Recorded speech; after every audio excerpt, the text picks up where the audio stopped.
able to actually sit at the table and make decisions, where a lot of people that are making decisions on your behalf don't actually really understand where you're coming from, don't really understand your background, don't really understand your struggles. But now we're actually going to be able to sit at the table with the correct views and coming from the correct angle. We're forgotten people, and we have to talk about what we want. So the first thing is, Alan, is we're all taking the initiative together. We haven't had a political vehicle that connects us as a people. Joining more demonstrations and more meetings, TTIP are training potential candidates now to fight a local council election in Croydon, South London next year, and they have their eyes on Parliament. The UK has changed. It's a very multicultural society now. We've got black, we've got white, we've got Asian, we've got Chinese. We've got so many different cultures here, and we need a parliament that reflects those cultures. 6 months on, it's clear that TTIP will always attract controversy. That's a double-edged sword. It will either attract more voters or turn people away. Getting the balance right is the difference between success and failure for this new kid on the political block. John Cookson, The Rise News, Westminster.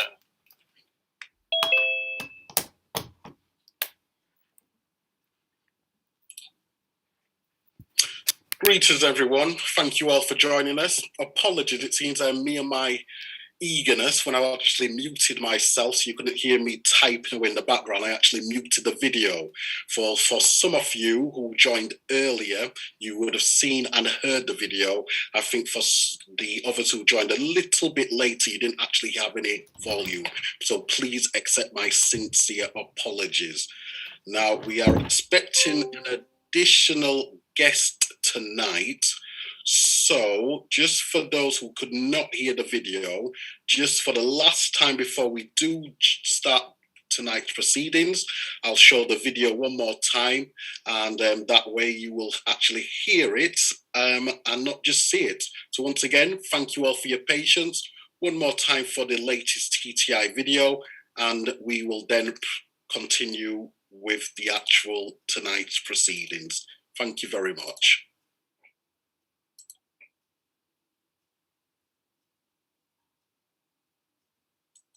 6 months ago, I was here outside the British Houses of Parliament reporting on a newcomer on the British political scene, the Take the Initiative Party, or TTIP, a political group that arose out of the Black Lives Matter movement. Since then, I've been alongside party members when they joined demonstrations in London last October to express outrage at brutality and killings by Nigeria's Special Anti-Robbery Squad. I'm here with you. I stand in solidarity with your struggle, and I will continue to lend you my voice as long as you need it.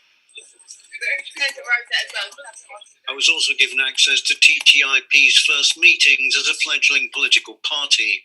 Literally a meet and greet for you guys to kind of get to know us, for us to get to know you. And this week I caught up with the founder, Charles Gordon, for an update. But first, why had he cast doubt on COVID vaccinations when the count among minorities in the UK has been low? I don't think anyone should be kind of bullied into doing anything, because I think that's an aversion to democracy. Don't you think, though, that people, especially those in the black community, should be encouraged to take the vaccine rather than questioning? I think that it needs to be from a position of education. I think what we've got a long history of distrust, and I don't think the government's handled this pandemic very well at all. I mean, we're talking 100,000 dead. Trevor Phillips, the UK's Human Rights Commission former boss, has accused TTIP of peddling nonsense. Gordon insists people are right to be sceptical. We're not anti-vaxxers. What we're saying is that people should have a choice, and they should be allowed to make a decision based on an educated opinion. Some of TTIP's policies are groundbreaking. They include a race offenders register, fines for police who carry out wrong stop and search, and reparations for black people arising out of historic slavery. Not surprisingly, they've raised some controversy here in the UK. There are real life issues there that need to be addressed, and then as a result of that, we've then had further trolling and racist attacks, racist statements being made on the Zoom meetings, by apparently a company, a setup called the Cult. But again, these to me are symbolic of why things like TTIP need to exist, because these are very real problems. Racism is very real in the UK. Systemic racism is very real in the UK. But it appears as if that people are blindlessly, it's almost like, you know, when you're a child and you close your eyes and you pretend the problem doesn't exist. That's kind of what it feels, or the approach that it feels as if it's being taken. When I've attended TTIP meetings, one message is clear. The party offers black people a voice, something the other parties don't. It's massively important now, being able to actually sit at the table and make decisions where a lot of people that are making decisions on your behalf don't actually really understand where you're coming from, don't really understand your background, don't really understand your struggles. But now we're actually going to be able to sit at the table with the correct views and coming from the correct angle. We're forgotten people, and we have to talk about what we want. So the first thing is, our line is, we're all taking the initiative together. We haven't had a political vehicle that connects us as a people. Joining more demonstrations and more meetings, TTIP are training potential candidates now to fight a local council election in Croydon, South London next year, and they have their eyes on Parliament. The UK has changed. It's a very multicultural society now. We've got black, we've got white, we've got Asian, we've got Chinese. We've got so many different cultures here, and we need a parliament that reflects those cultures. 6 months on, it's clear that TTIP will always attract controversy. That's a double-edged sword. It will either attract more voters or turn people away. Getting the balance right is the difference between success and failure for this new kid on the political block. John Cookson, The Rise News, Westminster.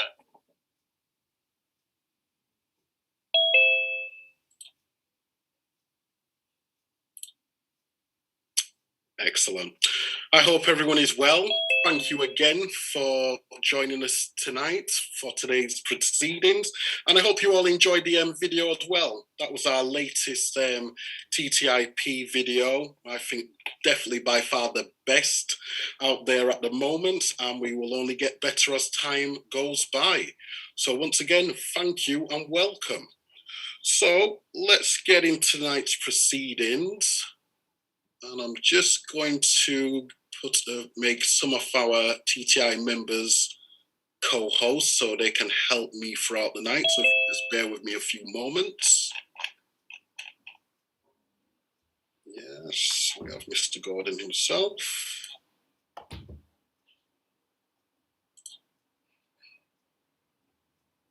Okay, that should do it for now. Excellent. Okay, so with that being said, thank you again. I'm just going to share my actual screen with the actual presentation.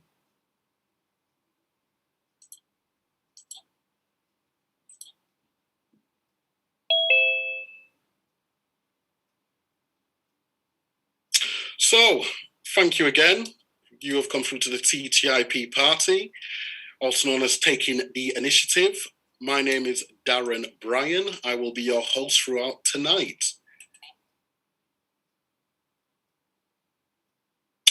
Welcomes and salutations. The agenda for tonight. We'll go through some introductions. We'll advise you of the state of play in respect of where we are with TTIP and what we are doing. We'll also go through our volunteers and supporters section. Once again, we're here for you, the people, and we would like you, the people, to come and help us represent you in the UK. Our special guest speaker will be our lovely sister, Katrina French, who is the founder of the Unjust CIC. So she will be our main speaker for tonight, and she'll be going through her experiences, what she's currently doing in the community, and how we can also help her as well achieve even more. Now, before I begin, we do have a little additional item we'll be doing tonight. So, Charles, I am going to unmute you, sir, just whilst I get the poll up as well. Okay. Ah, yes, I forget you can unmute yourself as well, yes. I've got a bit of weight in this town. Excellent. All right. So just a couple of bits. Can I just crack on, Darren? Please do, sir. Yeah. Okay. So just a couple of bits. One of the things that we don't often talk about, and I think something that we need to address, or just not so much address, just more kind of make everyone aware of, is that we're, as well as a party that's supporting the working class, we're also very much about entrepreneurship. And entrepreneurship to me, and just as a broad meaning, is effectively people that go into business for themselves, take chances within the business arena, ultimately for financial gain is as close to the dictionary definition as I'm going to get.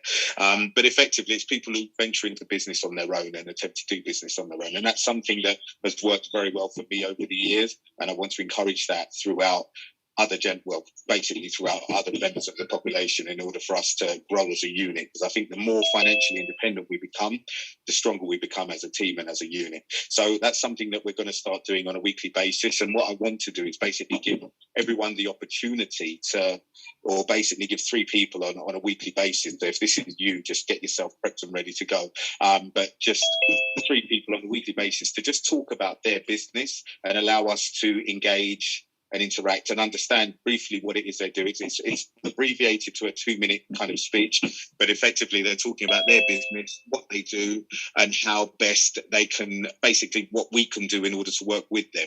So I think one of the key factors with every business is that we need to be aware it's there, and we need to be aware it's out there before we can engage and do it. And I think one of the most important parts, and something that I've always said and lived by, is our network is our net worth. So we need to understand what strengths and what skills we've got within our communities and around us, because those are the things that we make happen. And it's all about the relationships and the networks. So I think it's a very important part. And I don't think we emphasize or spend enough time on it. I think largely within our school system, we're taught to be sheep as opposed to shepherds. So I want to basically encourage the shepherds to step out and do their bit. So that being said, I don't know if have we got any budding entrepreneurs on tonight that want to give us a brief 2 minutes about their business, just so that we can join them into the network. And if there's anything that you guys can utilize in the future from them, I think it's important. So Darren, how do we do this? Is it a show of hands? I'm not too okay with how this all works. Is it? I'm just trying to get the poll working there. So if you bear with me a moment. But in the meantime, I think we'll just go old school there and just say, yeah, if people could put up a show of hands as to who would like to promote their business tonight. Yep, we're seeing some we're having a good few going up. By all means, those who cannot show a digital hand, feel free to put your hand up physically, and we'll see you. Oh yes, wow, we got yeah, Charles, we're getting quite a few tonight. Does it have to be a business as such? I'm a bit concerned at what that might mean. Oh, hold on. We've got the Youth Democratic Party. I know they reached out to us They're saying they can't hear. It's definitely you guys if there's a problem on the audio side. But they reached out to us from Nigeria in order to align. So that's something that we're happy to have a discussion on. All right, so let's do this. So how does it work, Darren? I don't know what I'm doing here. I'm a bit of a technophobe, everyone, so you have to bear with me. So how do we choose and let someone speak? That is perfectly fine there, sir, if you allow me one moment. Okay. So we've got 5 raised hands. So with that being said, let's go on to the first raised hand who I can see on the list. And we have Tekel. So Tekel, I'm going to unmute you. And in 2 to 3 minutes, if you could give us your pitch for your business, that would truly be appreciated.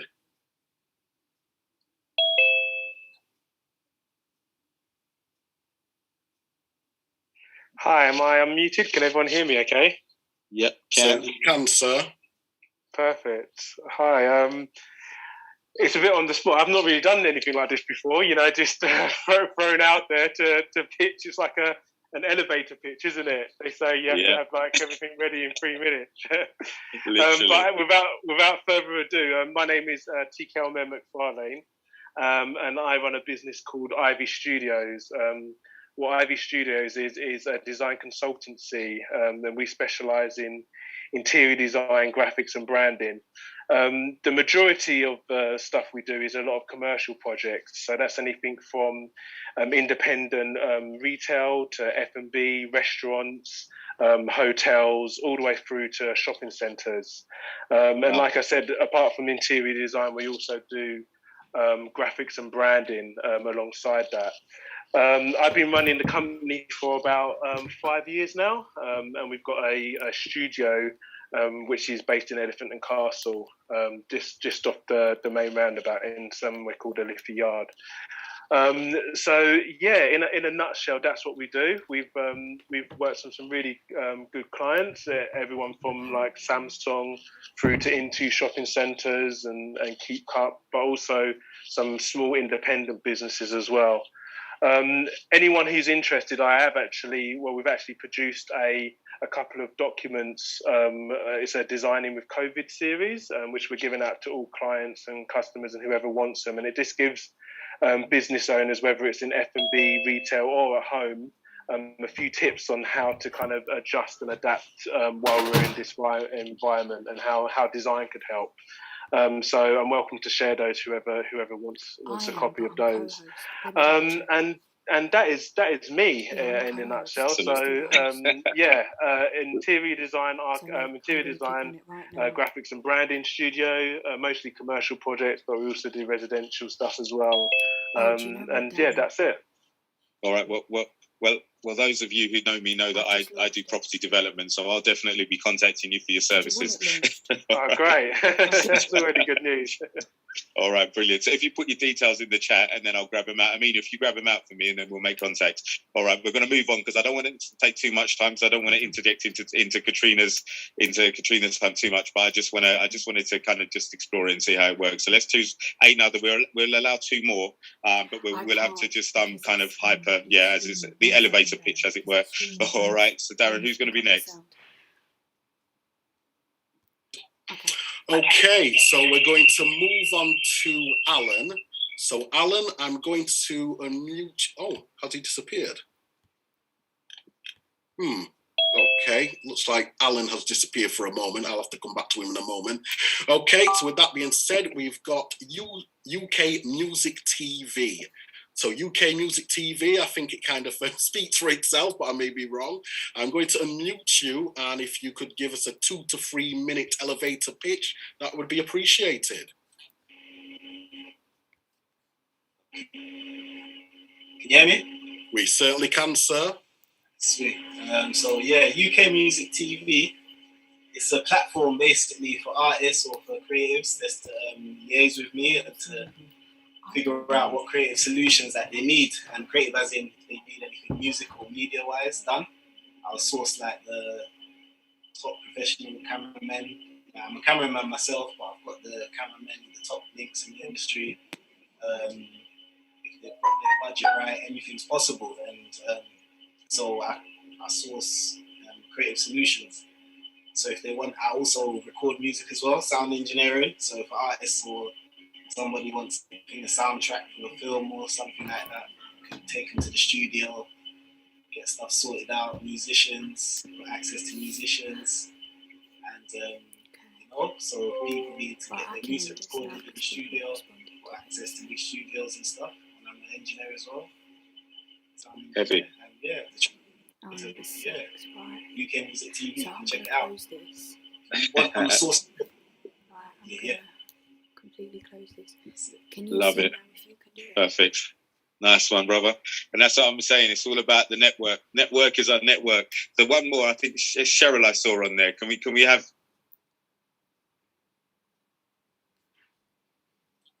Okay, so we're looking for Cheryl, you say, yes? Yeah. Okay, one moment there.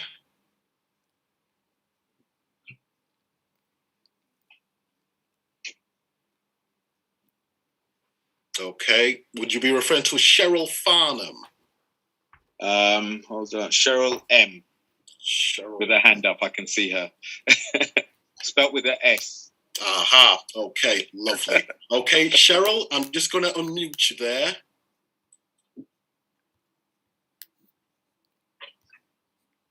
Hello. Hello. Hi, Darren. Hi, Charles. Hi there. Hi there. Thanks for having me. Thanks, Charles. Thanks, Andy and Darren, for hosting. Just really quickly, wanted to talk about our business called Onyx Index. We were founded last year, April. We're a Black business directory, UK based, and we have some new businesses on our directory, and we're trying to get new business in the UK, predominantly Black owned, to come and sign up to our directory. Excellent. Love it. Love it. Love it. Love it. What was it called?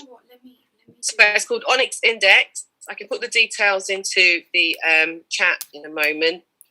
You know, we've had some really great feedback, we've had some media interest with BBC and with Voice newspaper. We've got some great companies that have signed up with us, all kinds of businesses that have signed up. Got a couple of things written down here: artists, architects, jewelers, lawyers, media, web designers, wedding dressmakers, and wedding planners, food catering, education, holistic health, skin, beauty, personal care, and more. So, please check us out and do sign up. Brilliant, brilliant, brilliant. And I think, again, that just re-emphasises the point, really. It's all about the network. So thank you very much for that, show, because I think it's important that we do our bit to support each other as businesses, because as well as the political strength, that does give us the economic strength as well. And we've got a lot of the skills within the communities, and we need to know that, and in order to basically take advantage of those skills and kind of keep the money flowing around in a circle. So well done. There's something else I've noticed, Darren, that I just want to interject on. Thank you again, Cheryl. I just want to interject again. I've noticed that we've got a surprise visitor on here. I'm sure I saw Michael Page a second ago. Michael, are you there? Michael? Oh, he's muted.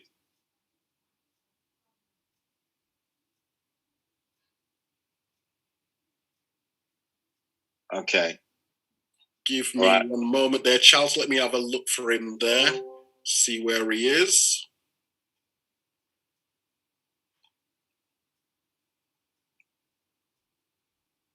I'm sure I just saw him. Yes, there he is. And I'm just asking him to unmute himself there. Yes, I would. How are you? Right, I needed to get, like, I saw him sneaking in the background there, and I needed Can you hear me? A special, yes, we can hear you. Can you hear us? Hello? Yes, I can hear you. How's it going? Yeah. Excellent. I'm good. No, I said I saw you sneaking in the background there, and I needed to give you a proper introduction. So Michael is he's part of our executive leaders committee. But to be honest, actually, I'm not even going to tell you. I'm going to show you about Michael, and then we're going to come back and have a brief conversation. Then we're moving on to Katrina. So Darren, could you just do a quick display of what Michael Venom Page does, just so that everyone gets an idea on who he is before we even talk to him? Indeed, yes. They're going to definitely be blown away with what I'm about to share. Yeah. One moment.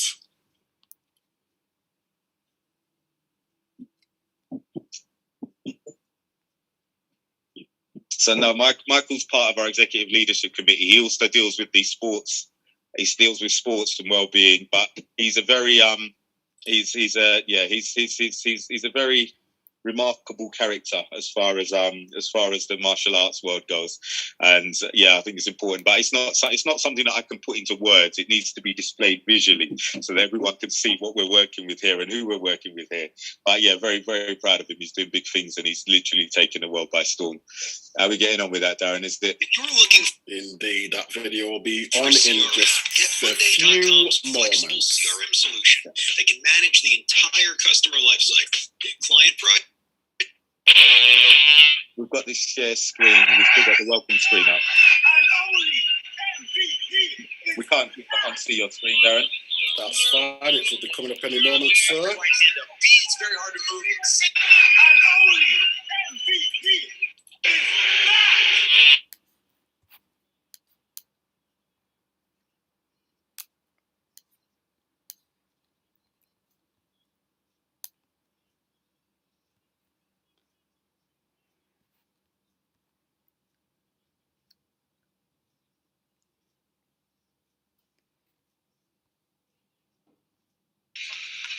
if you look at this launching shot, that lethal knee. couldn't have timed it any better.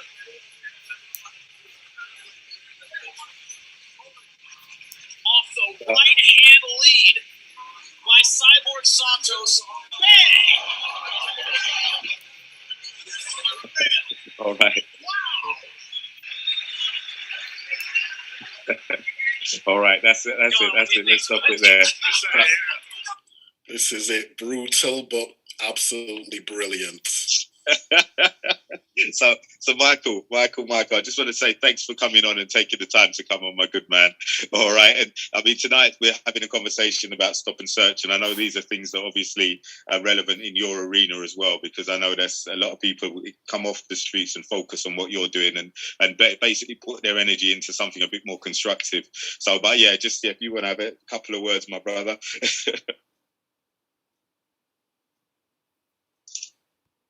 Have we lost him again? Shouldn't have thought so. Michael, you still with us there, brother? Oh, he's muted again. Okay, apologies, Michael. No problem. How you guys doing? Very well, sir, very well. Thank you for that introduction, shall I say? Yeah, this topic in particular is something that's actually touched home massively for me. Just because I couldn't tell you the amount of times I've been stopped and searched inappropriately, appropriately, if you could say. My house has been raided before, waking up to like 40 plus people in my house, all in uniform. So this the whole party in general, it's a privilege to be a part of, and a privilege to see the amount of people that's actually coming on board now, and actually for the first time having the working class actually speak up, get together and speak up, and actually now have a driving force to where we can make noise and actually have our issues heard. So I'm extremely excited to be a part of this team. It's unbelievable. All right. Thank you, brother. And thank you again for coming on. Appreciate it. All right. Darren, back to you. And I'm sorry for interrupting and messing up the flow, but please forgive me because I know you're a very structured person and I know you're upset with me about it deep down. Charles, you're not supposed to say that in public. Oh, sorry. Oh gosh, we're supposed to be a well-oiled machine. But no, all jokes apart, like I said, that's perfectly fine.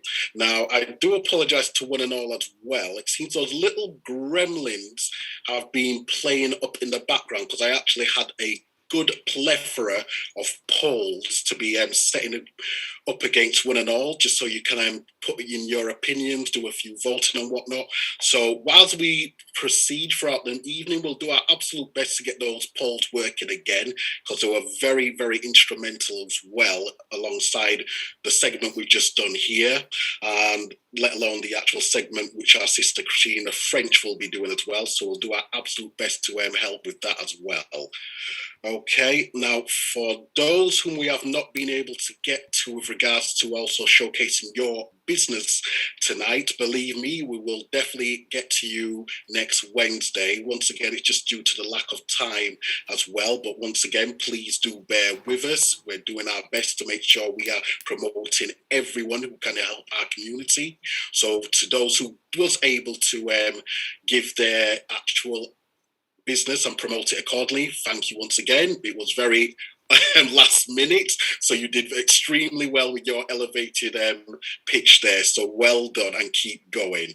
So with that being said, let me go back to the slides.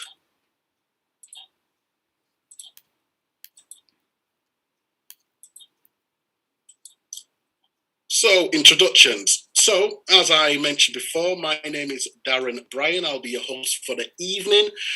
Of course, I do believe we do have our TTIP team on here as well. And of course, we have our co-founders, Mr. Charles Gordon and Mr. Andrew Morris with us as well.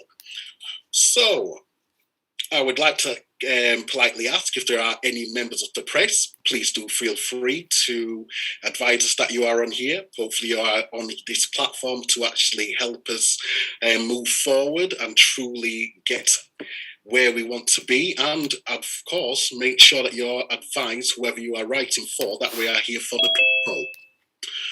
What we are still doing are food larders every Wednesday. We do also have a GoFundMe page, which we will put the details in the actual chat. Membership, of course, we want you, the people, to join us in our journey. So by all means, we will also put links to our particular website, which will help those who want to be either volunteers or supporters. As I say, week in and week out, no matter how much time you have or how little time you have, we welcome all, okay? We are also looking for local election councillors and a steering group leader. Now, please bear in mind, these are long-term appointments we are looking for. These are not to be closed off as soon as I end this meeting. We will be looking for these people all throughout the year. So if you believe wherever you are in the UK that you can assist the TTIP party and represent us accordingly, by all means, we will give you the appropriate training and you will not be left on your own. We will have your back.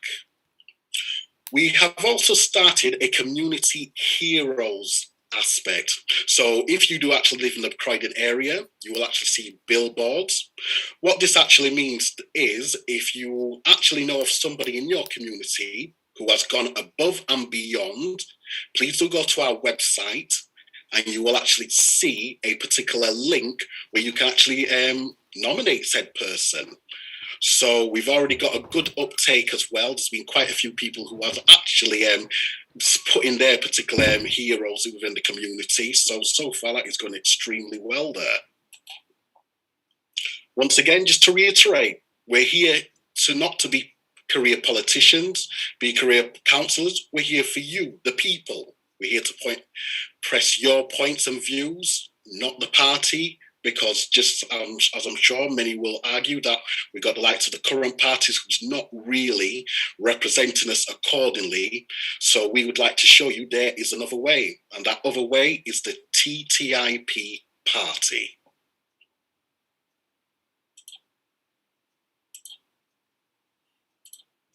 So, as mentioned previously, we should have some information in the chat, which we certainly do. Thank you very much for that, Amina.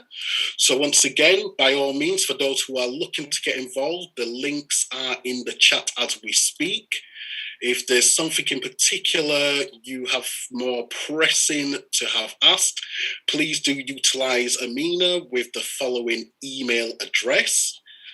If it's non-volunteer and supporters related, please do state it clearly in the subject matter. Otherwise, please note down volunteers, supporters, and application. Please state your name, your email, your telephone numbers, your skill set, what you would like to assist TTIP with. Just to confirm as well, we're still recruiting for marketing assistants and campaign assistants. So once again, please know this is something which we will continue looking for and recruiting for. This is not going to be ended with any particular timescale there. And of course, a press release officer and anyone who would like to be a steering group member as well.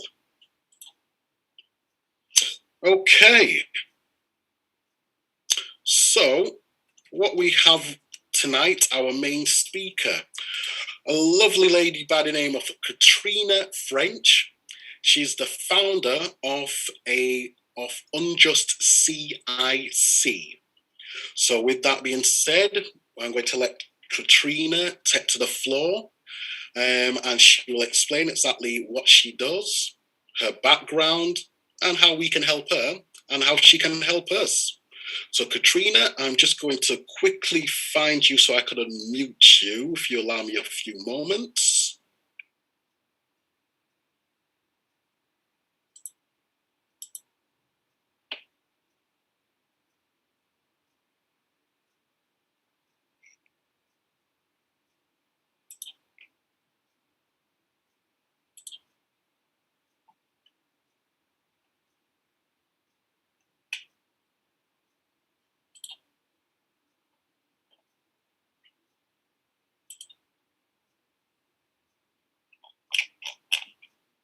Yes, thank you for your patience, everyone. Sometimes when we're doing extra security, it makes it just a tad bit more fadangled when you're trying to actually get people unmuted. So once again, thank you for your patience. We'll have Katrina live with us in a few moments. Katrina, are you unmuted now? I am indeed. Good evening, everybody. Absolutely brilliant. Thank you very much there. Okay, so I'm going to go back to the slides, Katrina. And like I said, the floor will be yours. Great, thank you, Brian. Darren, sorry. That's fine. So long as you don't call me anything rude, we're good to go. I should have said Mr. Brian. I would say the Prime Minister has to call me Mr. Brian and Priti Patel has to call me Sir. But there you go. So, here we go there, Katrina. Let's get things moving. Great. Good evening, everyone. Thank you for the platform this evening, taking the initiative party. My name is Katrina French, and I am the founder and director of a community interest company called Unjust. I'm here this evening to talk about stop and search, and I suppose the impact that it's having on the Black community, but more widely, the impact it's having on race relations and society. I think it'd be really useful if I gave a bit of context and background about myself, and then I'll go into a bit of the work. So indulge me for the next 5 minutes or so. So born of Black, Jamaican, British descent, grown up in South London. I think it's really important to couch that kind of, I keep saying Black women lead, immigrants succeed, because I truly, truly believe it. So my background is that raised by my mum, my dad, and my maternal grandparents, very strong relationship with them. My grandparents were both law-abiding citizens, had very little to of strong believers that the law was there to serve and protect.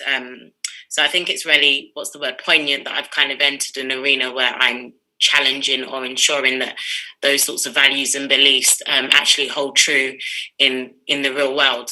My formal education is that I went off to university at the age of 21, having had quite a turbulent teenage life, decided to go off and study, and I got a degree from the University of Cambridge. I studied social and political science. Did you have any joy?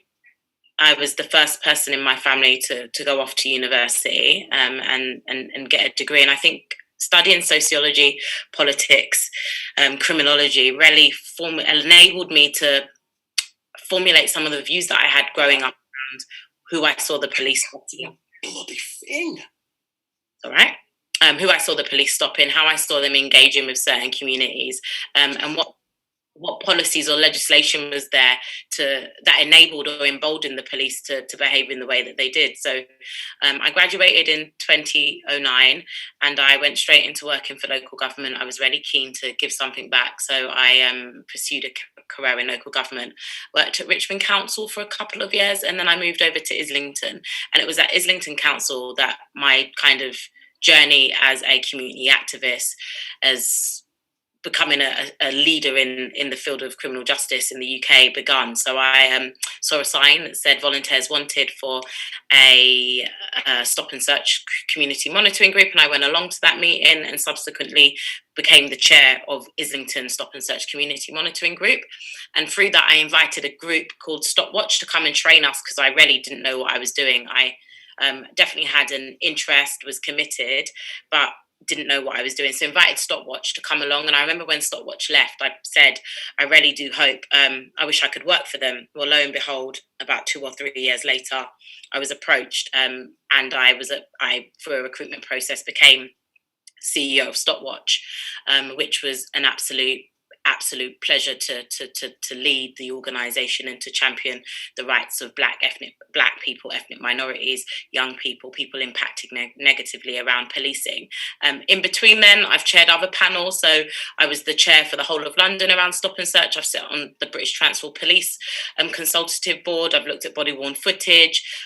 Last year, I was fortunate enough to give evidence at the Macpherson inquiry to the Home Select Committee. So a range of kind of professional stuff in those kind of stakeholder policy-making settings, as well as travelling across the country and providing workshops or talks to people that are actually impacted by policing and building their capacity, but also acting as a conduit between those people impacted and people making policy. So, I sit before you this evening as somebody who has been stopped and searched. 3 times I've been stopped and searched. I have been strip searched. Nothing was found. It was one of the most degrading and degrading experiences of my life. And I think those encounters with police definitely propelled me into being into this space. So I speak with lived experience, but I also speak from a professional background, having engaged with different stakeholders around the issue of stop search policing in the UK. Next slide, please, Brian.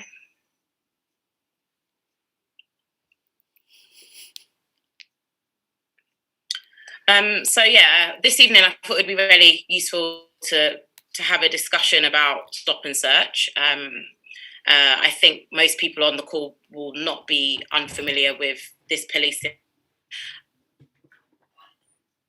I think how people view it has been going on for ages, but I really wanted to talk about today about how the actual encounter has changed quite significantly from the 1980s. So I'm going to touch on rights and responsibilities. Also going to speak a bit about policing technology in terms of what can be used in a stop and search encounter other than police using just their hands and emptying one's pockets, and then the complaints process. So I'll start with what is the purpose of stop and search. I don't know, Darren, if you would prefer, because I'm going to speak at the camera. I don't know if people can see me. I don't need the slides until a little bit, so I'm quite happy if you prefer to take them down and put them back up, or I can just keep speaking. What is the purpose of stop and search? Stop and search has been around now this year for 35 years. It was into action in 1986. And in the last 35 years, what we've seen is that the racial disparities in how the police use the powers, racial disparities meaning how many Black people are stopped in comparison to how many white people are stopped in the relevant respective populations, is actually we're seeing a vast increase in the racial disparities within stop and search. And I think that's incredibly worrying when we think about why it was brought in to what it was brought in to do. And essentially it was brought in because after the Scarman, and I suppose to some extent, we'll get into the Sir William Macpherson and the Stephen Lawrence inquiry, but there was definitely an understanding that the Black community were receiving a different sort of policing force or service, depending on your disposition, than the white community. So the whole point of the legislation was to build trust and confidence, and to ensure that police were using their powers fairly, appropriately, proportionately, and that there was accountability around that.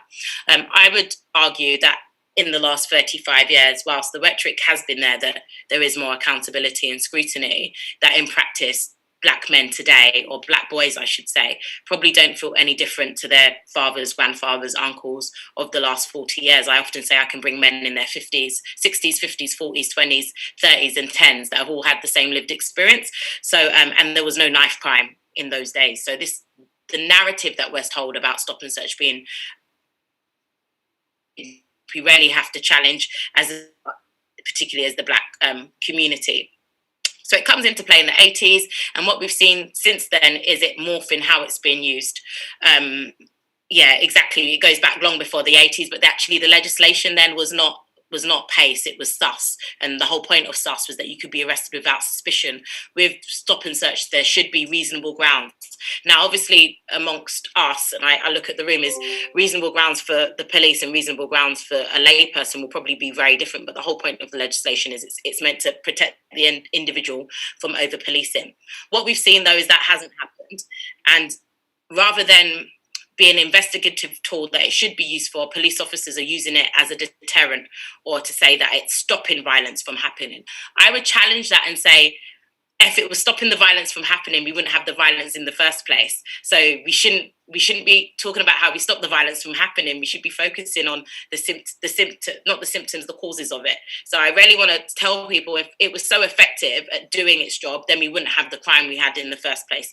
And rather than officers accepting that and saying we need to do things differently, often they keep packaging up what stop and search is. So we have Now we have it on the books for 35 years, and in that time, we've seen it being used disproportionately. We've seen young people impacted, we've seen boys, we've seen girls, we've seen a range of people. Most recently, in the 2000s, we saw the Asian community, specifically people that were viewed as terrorists because of the 9/11 attack, and we saw a wealth of legislation that was introduced that basically discriminated against brown people, and particularly people of parents who are Asian, as opposed to, I think, for years before, it had definitely been a tool that was used predominantly on black communities and working class white communities. So the purpose of stop and search is about allaying or confirming suspicion. I think if you were to speak to most young people, they would argue that it was about social control and othering, and police officers feeling as though they own the world or the land and that they can do what they want. And I think when you have those sorts of juxtaposition about what legislation is meant to do and what it does in practice, all you really are going to have is discord. And that's what we see now in terms of the distrust, the lack of confidence by not just the black community, but specific the black community. We see in Asian communities, working class white communities, gypsy traveller communities, is that public essential service is no longer fit for purpose if it ever was. So looking now to rights and responsibilities, I think it's important to tell people what they should and shouldn't do. So in regards to a stop and search, you are entitled to ask who the officer is. So officers should identify themselves, and that should be by their badge and their station. They should be telling you what legislation they're stopping you under. For most people... Katrina, yes. could I be so kind if I could just share those results before we really get into the crux of it, in terms of the actual polling? So apparently the first poll what we did tonight was, have you personally experienced stop and search? 38 people voted. Out of that 38 people, 18 said yes, and 20 people said no. So that's interesting. Now, what I would like to do is go on to the next poll, if I may. So I would ask everyone just to be patient, and we're going to bring up another poll. And that poll is actually going to ask you, how was the encounter when you were stopped and searched? So it's going to be on your screens very shortly.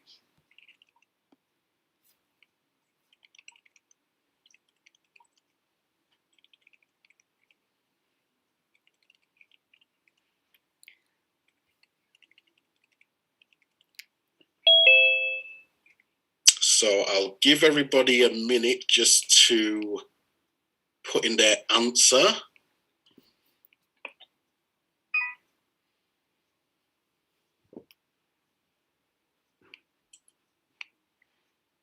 Okay, 20 seconds left, everyone. If you could put your answer in, please, so I can gather the results.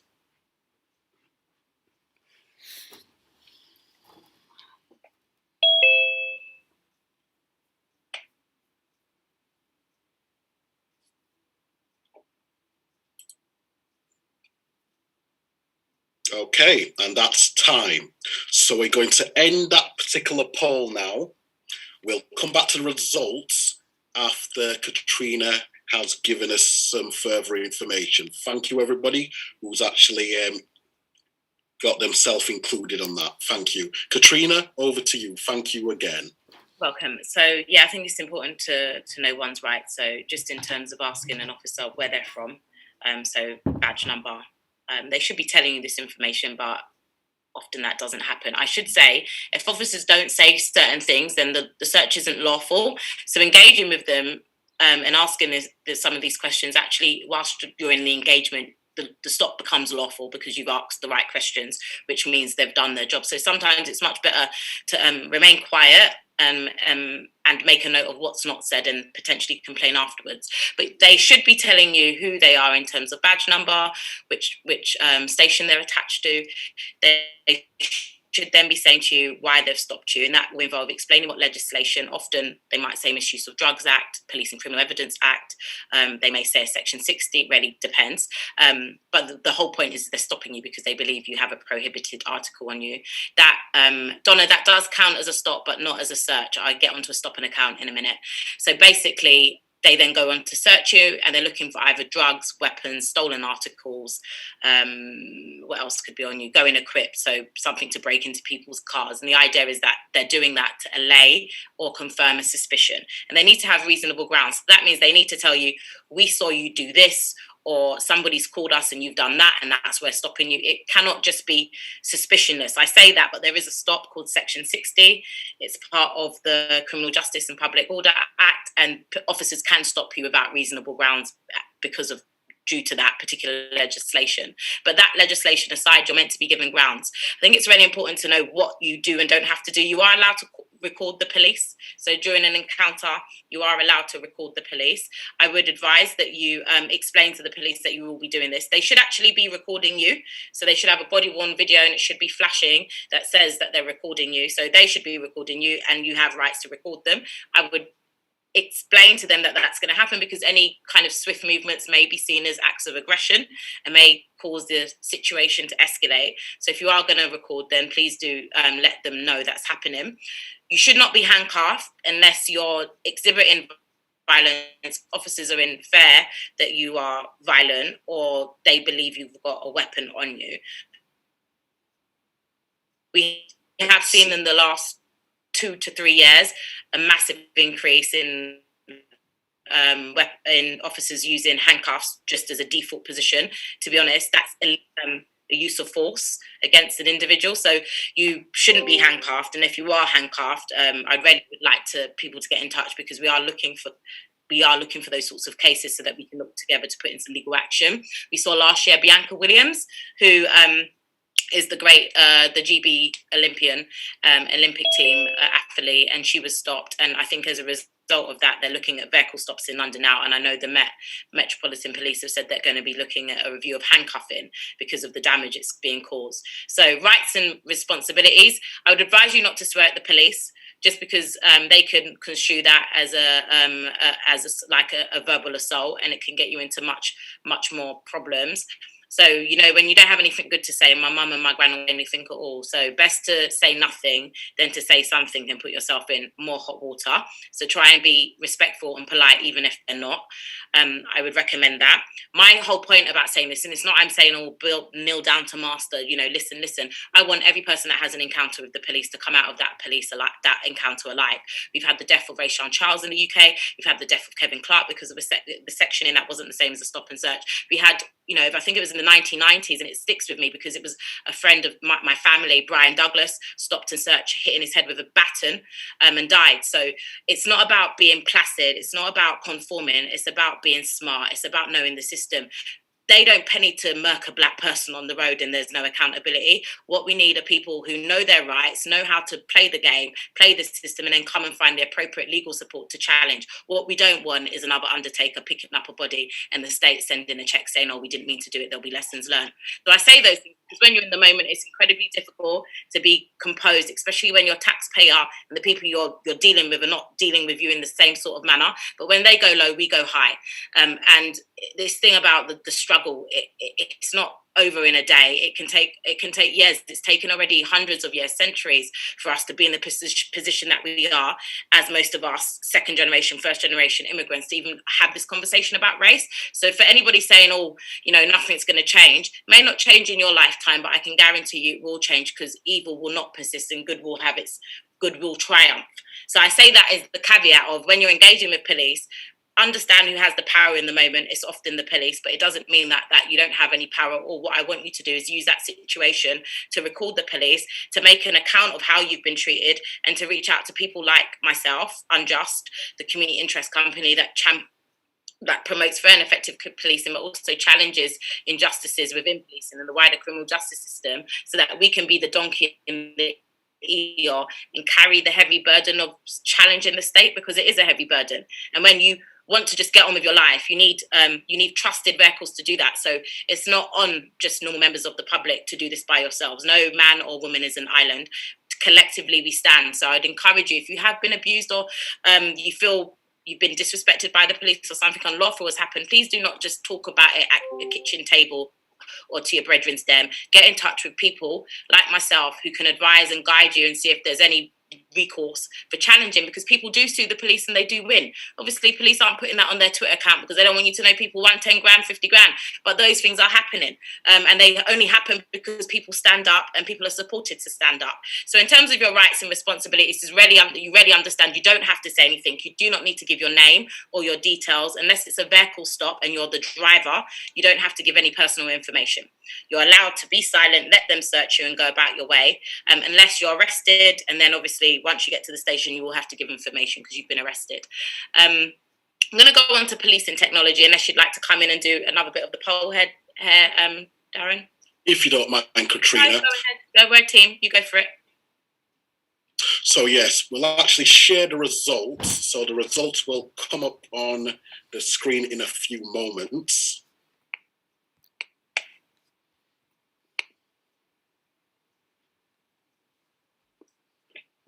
I'm just fast waiting for that to come live.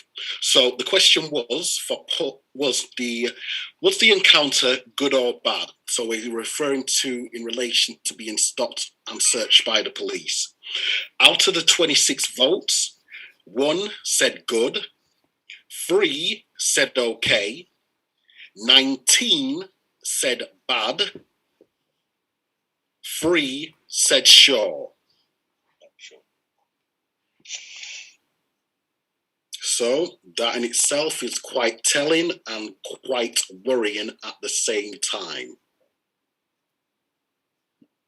So what we're going to do, we're going to put up a new poll as well. And this one is in relation to anybody else you may know of who was stopped and searched. So it may not have been you. So if you know of a family friend, relative, whatever it may be, please, this one is for you.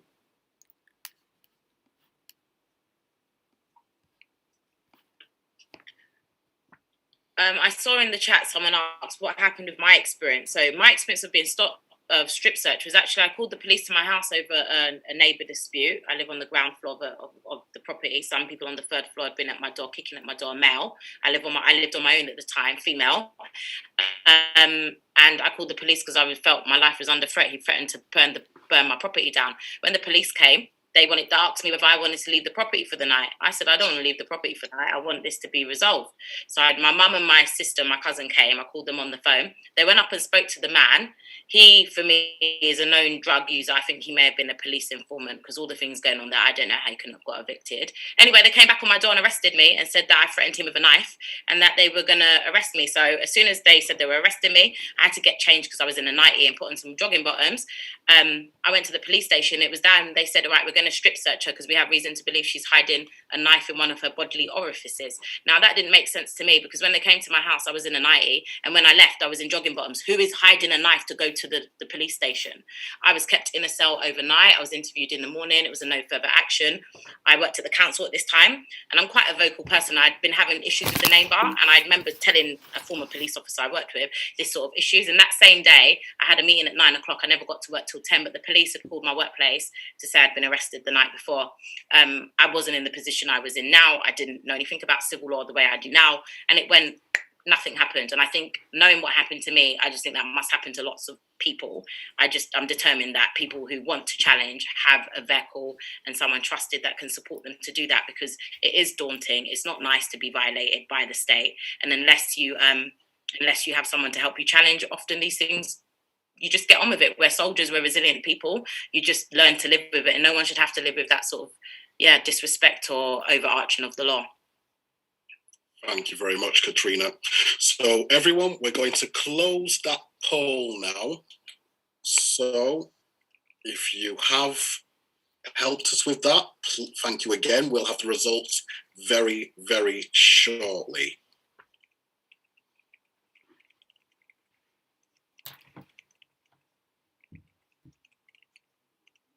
Okay, those results will be on the screen ever so shortly.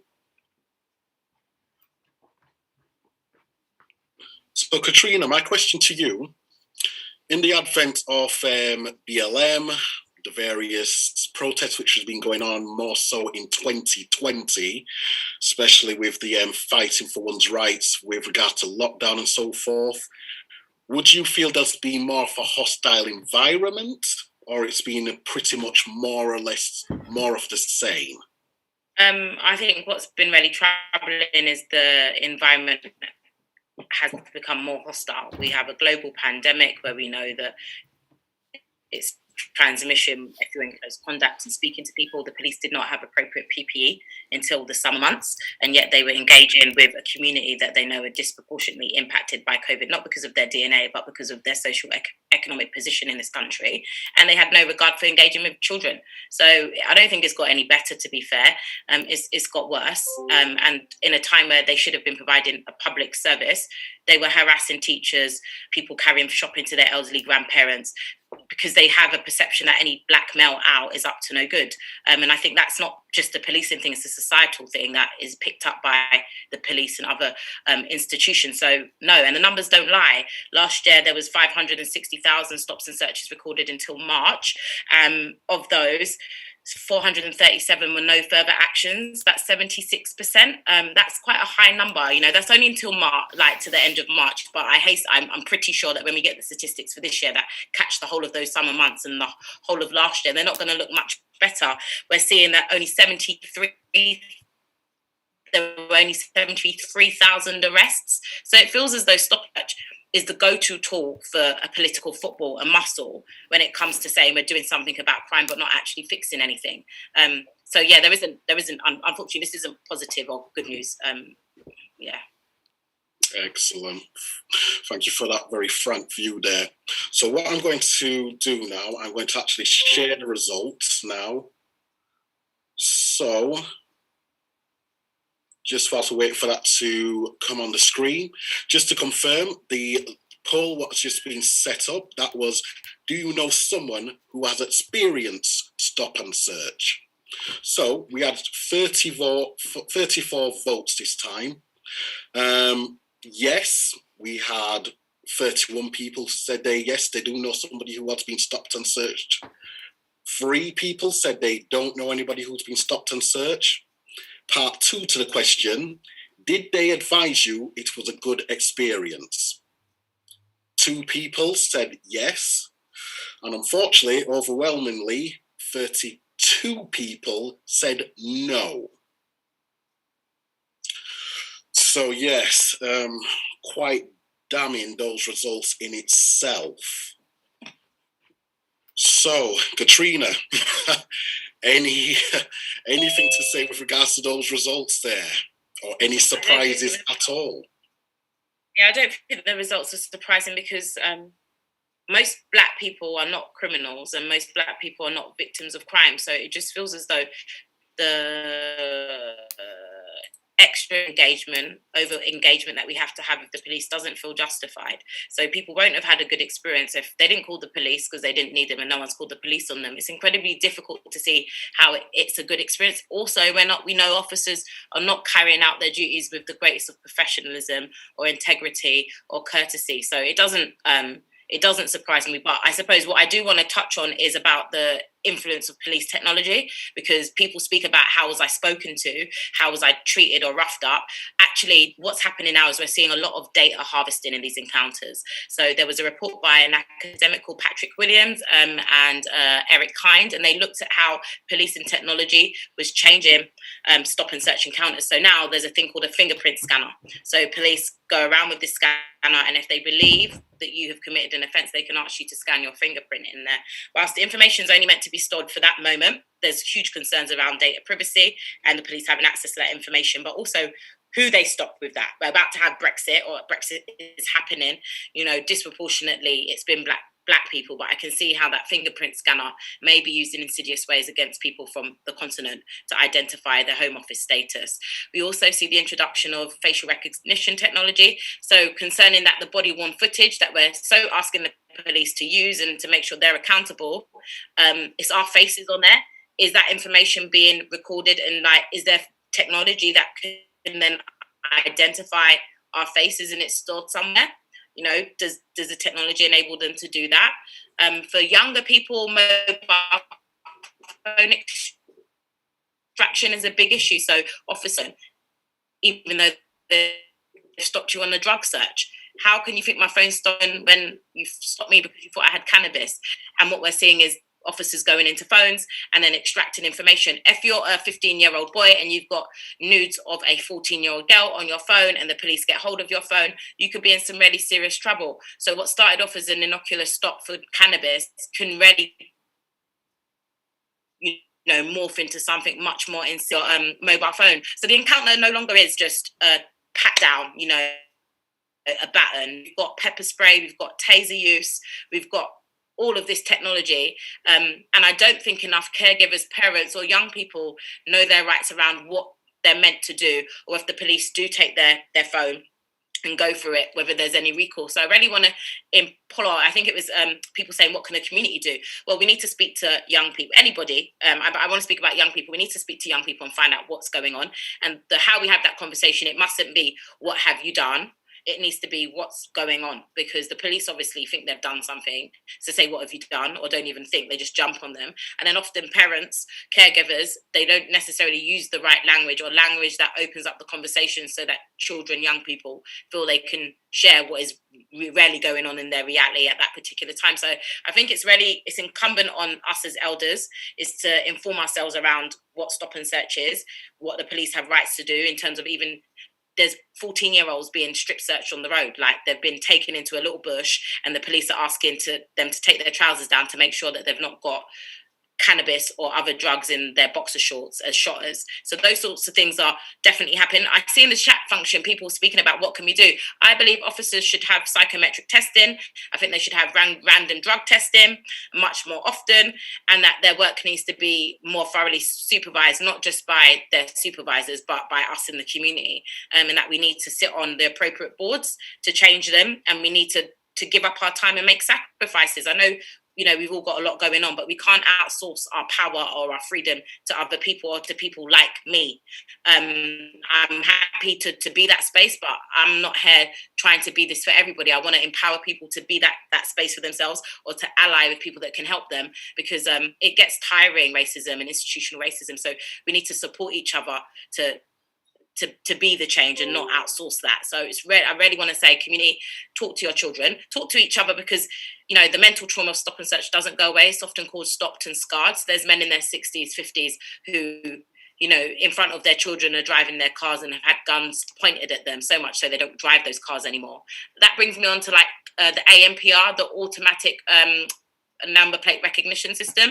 So cars being flagged as gang cars and then being repeatedly stopped, or the gangs matrix intelligence database that the Metropolitan Police are using to identify gang nominals, although lots of the young people on there have never committed a serious violent offence but are yet receiving this really heavy-handed policing. So it's just really important that people understand it isn't just stopped and just patted down and on your way, that there's some serious harms being done to young people, and the lack of accountability at the moment is damaging not just trust and confidence, but any sort of relationship that could ever happen between the police and, I don't want to say the black community, but society. If we're broken, the whole of society is broken, and until we have our situation fixed, the whole of society there won't be peace. There cannot be peace if people are living with injustice. So I think it's just incumbent on people to know their rights. I think there's one more thing about complaints, or did you want to come in with another piece there, did you want to come in, Darren, with poll? Let's see, one moment there. What have we got here?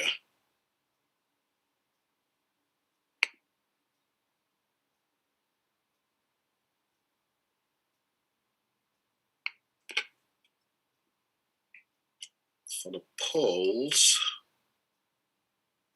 yeah, let's put that one out. Yeah. So we're going to do another poll for everyone.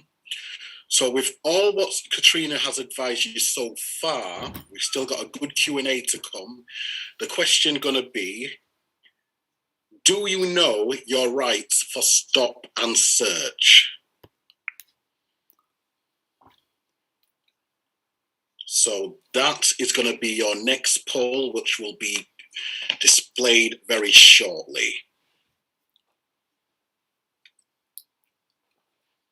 So just whilst we're waiting for that to be displayed. Katrina, you mentioned something about, did you say flagged cars? So a flagged car, what is that? Are we referring to a particular type of car, or just that, no, that is known, that particular car owned by Darren Bryan is known in the area as being, you know, up to no good? Yeah, so when I say flagged, it's marked. So if you're, let's just say, stopped and there's a pungent smell of cannabis in your car, and there's like 3 other people in your car, and one of your friends may be found with a small weapon. I say small. I'm not saying any weapon's bad or good. I mean, small as it.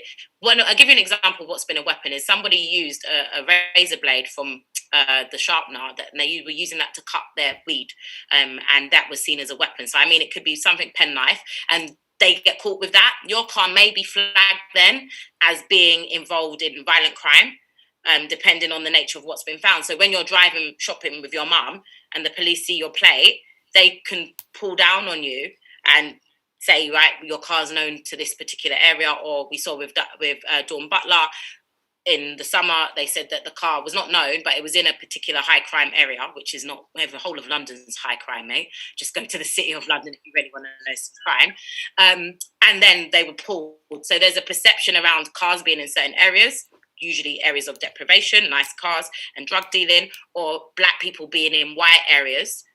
So if you're black and in Richmond or in Kensington, that there's some cognitive dissonance as to why you're there in that car and you must be up to no good. But it's not necessarily a particular car. I think it's more the ethnicity of the driver, hence why the Met is having this review.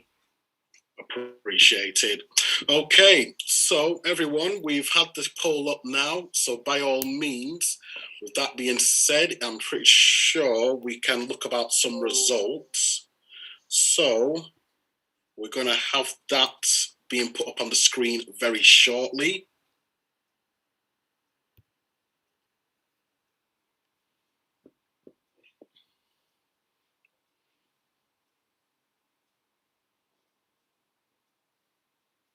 Yeah, I'm not surprised with those answers, to be fair. Yeah, so we've still got some, we've still got some learning there. Do you know your rights to stop and search? So from the 41 people has actually put in their 2 bits. So we've actually got 17 saying yes and 24 saying no, which, like Katrina said, is very understandable. It's not something we're learnt in school. It's definitely not something that our parents or peers tell us, you know, daily or religiously, especially when it comes to legislative matters, policing matters. Once again, it can be a minefield. Okay, so with that being said, Katrina, how about if we move on to the resources section of your slide? Just share who and what people can do to either get in contact with you, contact with the various resources, and then from there, go on to the Q&A. Yeah, so in terms of if you don't know your rights, then it'll be very difficult to complain because you won't know. So you will know you've been violated. So I'd really encourage people to get in touch with my organisation. I'll put my contact details in the chat. The website's under construction. And someone has asked about the body cam. I want to say you've got 28 days. It might be 31, but I'm going to err on the side of 28 days to go to the police, to request that. You can do it online via your local police force. So that if you're in London, that's the Met. If you're in Birmingham, that's Greater. That's West Midlands. So it depends on where you are in the country to request that footage, but you have to request it within 28 days because it is deleted, so they say. And if it's deleted, it obviously can't be watched. So do request that if you want to have it. It's your information, you're entitled to see it, and that can form the basis of a complaint. If you would like to make a complaint, I'd advise you to go to the Independent Office of Police Conduct. Their website is called the IOPC, and just put in your force and it will tell you how to make a complaint. You will have to make it directly to the police force, and then if you're not happy, it can be escalated, which kind of, it's very difficult to complain to the people that you believe are doing you wrong, but hey, this is the system we have at the minute. And if you're really unhappy, then what we can do is put you in touch with solicitors who can give you some advice and guidance around seeing if you've got a civil case. So I think it's really important that you speak to the right people and ascertain, because often we don't know what we don't know, and sometimes things can be done if only we knew. So don't suffer in silence. In terms of resources, my organisation is called Unjust CIC. We're relatively new. After nearly 3 years in my old hat as CEO of Stopwatch, I've gone it alone. So I'm in the process of website design and building, but I've put my contact email in the chat. In my absence of a website, there's an organisation called Liberty, and they're not a black-led organisation. Nevertheless, they have done some amazing work on this area of policing.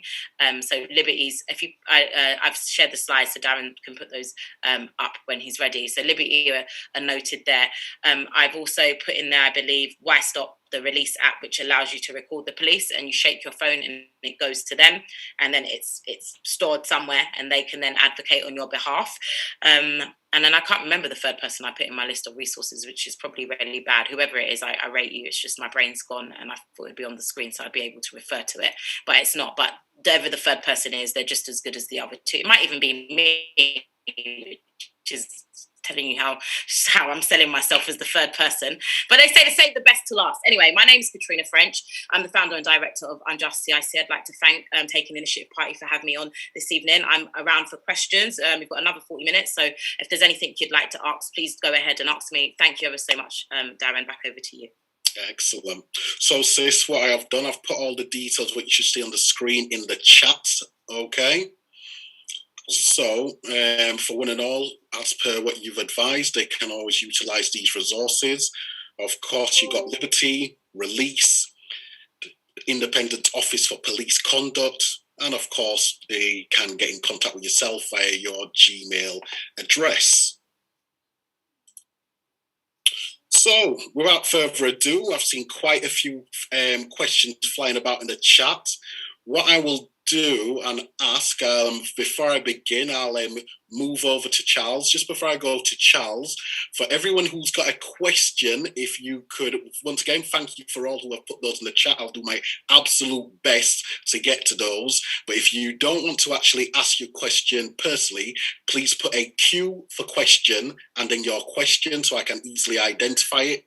Or, by all means, please raise your digital hand or raise your actual hand, and I will be able to see you via the webcam. So we'll just move over to Charles once again. For those who have questions, either put it in the chat, raise your physical hand or digital hand, and we'll get to you very shortly. Charles, over to you, sir. So thank you, Darren. So Katrina, amazing speech there and a lot of information. So thank you very, very much for that. And I just wanted to say everyone to give her a good round of applause for that, because it's really important information. And I think there's a lot of things that we accept as almost normal within our community.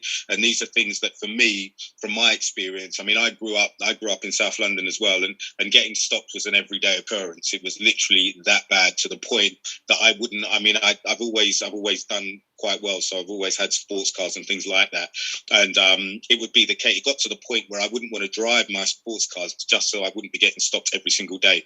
And these things, they've become normal for us, and they become normal for us. I mean, there was also a time that I was held at gunpoint, with basically I stopped and searched how to drive in the car. We were told to get out of the car. I literally saw the red dots on my head where they had the guns trained on us, and these things.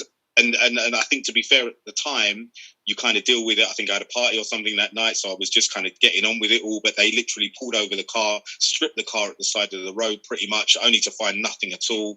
Then I was like, well, aren't you even going to apologise? They literally taped my hands behind my back. The driver was on the bonnet. They were telling him to get on the floor. He says, not getting on the floor. I said, please get on the floor. I don't want anyone getting shot today. I've got things to do. And but these are things that are normal and shouldn't be seen as normal within our society. And it's quite scary that they're accepted as normal.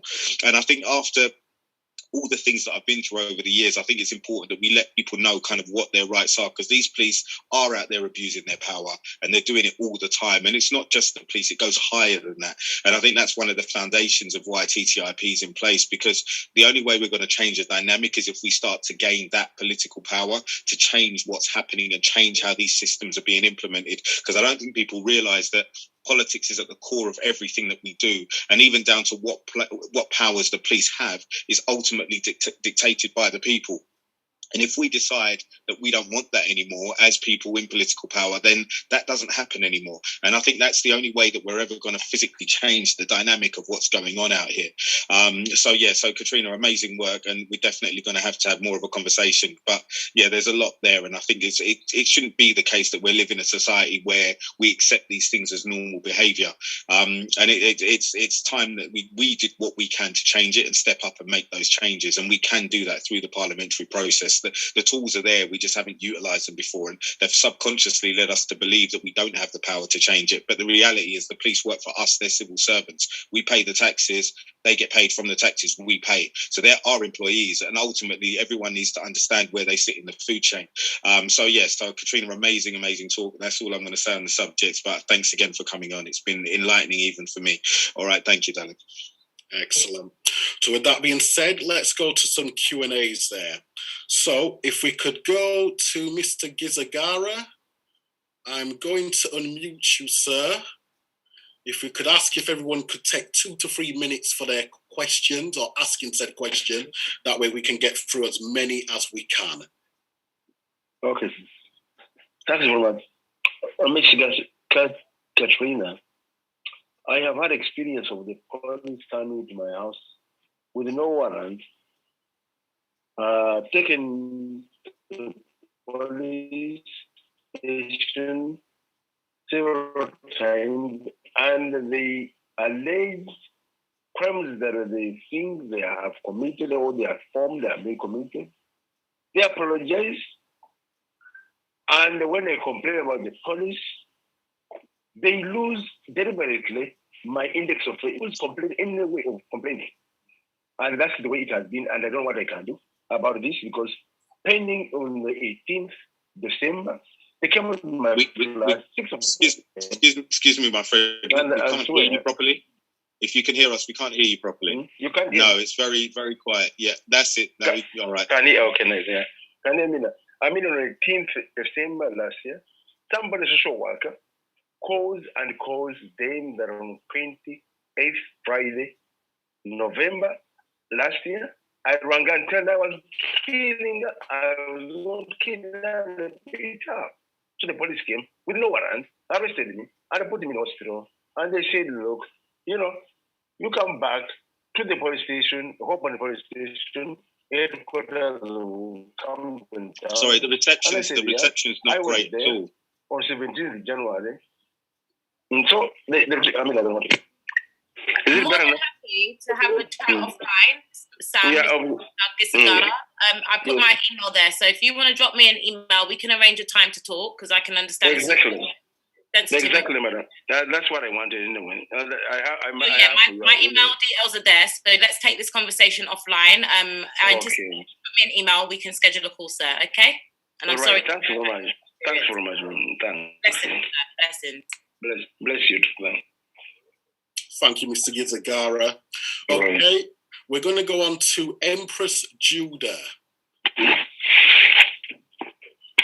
Greetings, good evening, everyone. Can you hear me, Darren? We certainly can, Empress. Okay, thank you very much. And thank you, Katrina, for your presentation. Extremely important, very timely, today being the birthday of Huey Newton, Minister of Defence for the Black Panther Party. And I'd like to think with your political education, you know something about the brother.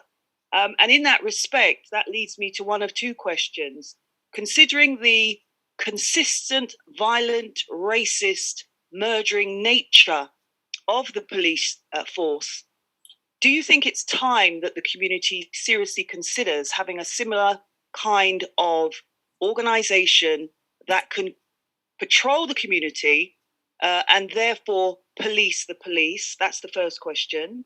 And then the second question, again, in light of this ongoing problem, generational problem, in fact, of racist policing, there's the Race Offenders Registrar. I don't know if you're familiar with that, but I'd be interested to know if your views on that, because certainly it would seem that that initiative will allow those officers guilty of racially discriminating profiling and doing all of the terrible things that you have highlighted are exposed, and they are named and shamed. Thank you. Thank you, Empress Judah, for the two fantastic questions. So the first one I'm going to start with is when we say policing the community. In principle, I think it's a great idea. And we have seen like blueprints, obviously, in the States, but looking even here at the Jewish community, if you go to Stamford Hill, they are policing themselves. I've seen the cars myself. So there's a blueprint for how it's done. I think what we get into problems, I'm going to just use the we as the black community because I'm just seeing pure black faces. This is incredibly nice. So I'm just going to talk about who I see, is we're a bit dispersed. So when we say, I'm just thinking about on the road I live in, there's 2 other black families. So when we speak about the community, we're going to have to then speak about geographical areas, about how we want them to police, because I think the community is fragmented, and I don't say that to downplay our powers, but I say it to just be honest. So having the police what community? Are we speaking about Tottenham, Haringey, Stonebridge? So I think we need to speak about areas more so than communities, because I think that sort of language also plays into the police stuff. So let's make it about geography and social disadvantage and where crime's happening, as opposed to policing people. I agree with you fundamentally. If the resources are there, then we should be putting our money where our mouths are, and we should be investing in other vehicles that are not state apparatuses to protect and guide us, because we don't have that trust. So I agree with you for that. I think it takes a new sort of thinking for people to have the trust and confidence in a new entity to do that. So I think this is a bit like the defund the police slogan, but saying not defund the police, let's invest in communities and invest in relevant, appropriate services. Your second question was about, sorry, I wrote it down, but I can't see. Can police the police? And sorry. Your second question, I wrote it down and I can't read my handwriting. You'd be so surprised. I've scribbled it down and I can't for the life of me read it. I can just see police. So if Empress Judah, can you come with the second? Oh yeah, thank you. The Race Offenders Register. Yes. Incredible, great idea. I think it's pertinent. It's needed. We have them for paedophiles and all sorts of other people, dangerous. Definitely. We have them for domestic abuse. You can go and see that if your partner's on the list. Why should we not have it for the police? I think the problem is nobody wants to point the finger at themselves. So it's easier to make lists about other people than to make ones about yourself.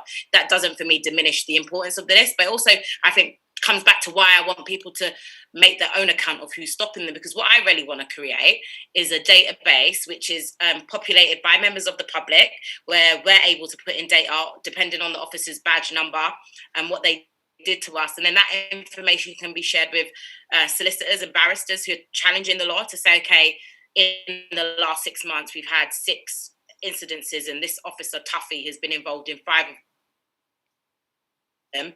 Whilst there's not been any formal misconduct proceedings, we can see here 5 quite clear cases and testimonials from people who have been impacted. So I think we need to flip it. Whilst they're recording us, we need to be recording them, and that information mustn't be statically just catching dust. It needs to be used in a pragmatic way. In Chicago, the law school there created basically this sort of database where it charts who's the police are policing, and they found that the police officers that were the most brutal actually got promoted, which is really worrying. But it was quite there to see that if you'd been in a couple of argy-bargies, you were being promoted. So it then comes into question, what is the role of the police? What are they doing? And are they policing with consent? A bit like what Charles said, it's their taxpayers. So we need to, I think, as the people, the sufferation people, the people that are actually paying for this, turn it on its head and start finding mechanisms that aren't state mechanisms to challenge them. And I strongly believe that if we could get a database that we could share with solicitors and barristers that was populated by people impacted by policing, that it would have some weight against like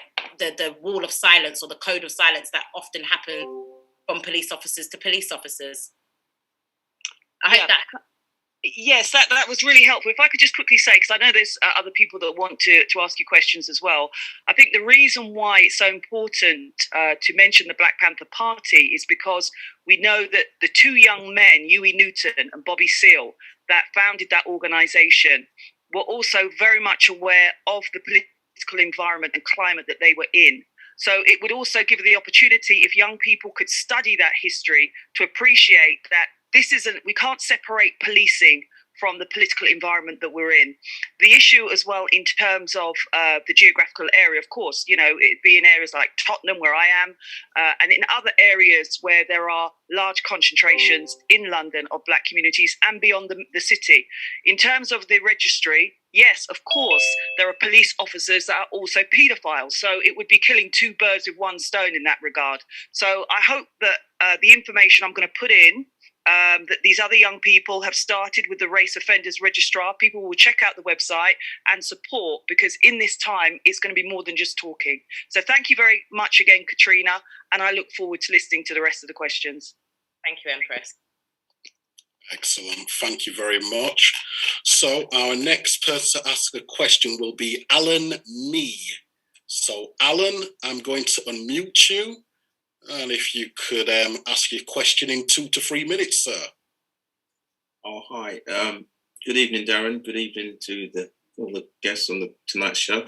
I just wanted to, and Katrina, thank you very much for your input today. It's been amazing. I just wanted to say my son was attacked when he was about 14. He was attacked from behind from the police officers because they thought they was looking for someone with a gun, but they didn't find the person with the gun in a car. So they found the next best thing, which was someone on the street with his hoodie on, with his back to them. So they just assumed he has a gun. So they just dived on him rather than actually talk to him. So he just reacted thinking, what's going on? Because he's never been stopped by the police before. And they swiped his legs away, smashed his head to the ground. Lots of pit passers-by even stopped. Some white man got arrested because he was complaining that, you know, leave the guy alone. But it all turned round that my son ended up being arrested for assaulting police officers, resisting the arrest, and some other thing, and was put on a custody charge for about 6 months. This was when he was about 14. He's now 30 now. He's been in mental health since that time because of that situation, basically. And, you know, it's scary, the amount of trust that we have to put on the police officers. And, you know, what do you do when all that trust is broken? There's nothing. We seem so helpless. Well, that's what a lot of people have been telling me as well. They feel very helpless when it comes to the police, that even though they're doing the right thing, what's to back us up, like you say, when the police are actually investigating the police? Just wanted to know your comments. First of all, you could see by my reaction that I was visibly distressed, just hearing it secondhand. My heart goes out to your son, to yourself, because these things don't leave people. That's why I said stopped and scarred. I didn't mean it as in physically scarred. I meant it as psychologically scarred, because that sort of thing, it causes post-traumatic stress, whether people want to acknowledge it or not. And I don't see why black people should have to be guinea pigs and go and sit down and then be, you know, go through this whole psychometric testing done by usually white people to assess whether white people have had a negative impact on black people. What we really need is healing. The community needs healing. We need healing from ourselves. We need healing from others, and we need healing from the state. And when these things happen, we need to encourage people to talk about it, and we need to be in touch with circles or healing circles that are either around criminal justice, where people can share these experiences. It's no different to grief, to be honest. These things, there's a disappointment and anger, a resentment and acceptance and apathy that there's no words for, because it's policing and the individual. But to be fair, it's no different to grief. So if those things go unchecked, they do cause problems. They cause problems with families, because I've heard of children becoming recluse in their rooms, not wanting to go out.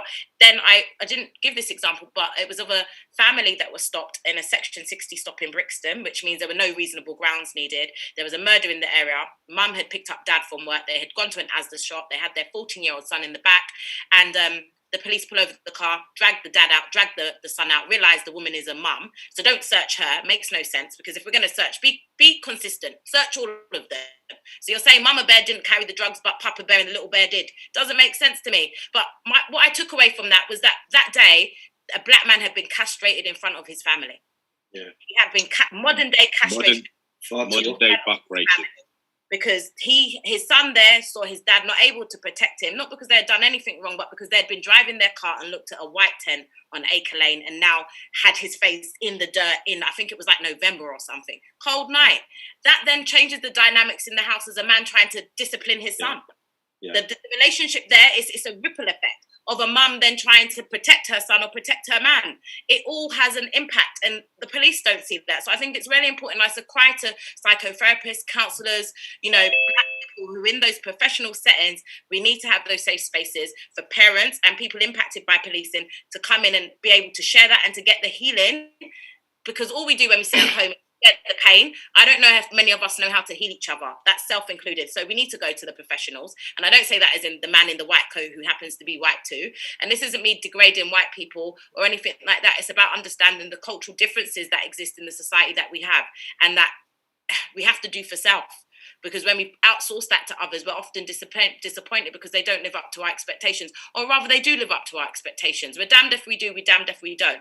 So I think it's really powerful that, Alan, is that we go and get help. And we need to find the culturally sensitive people to do that. Because if you just call the police, to be honest, we go into the mental health system, which is just as bad. But what do you have if you don't use the system? You end up with people walking on the street in dazed or stuck in their room. It doesn't fix anything. So I do believe we need to create these ecosystems that exist outside of the state, and voluntary sector organisations and private businesses. And if you are a private business and you're dealing with our community, yes, we all have to make money, but sometimes we have to make sacrifices. So find some pro bono client to pay something and then give something back to the community for free. Because not everyone can 50 quid a week, 50 quid an hour counselling. It's the truth.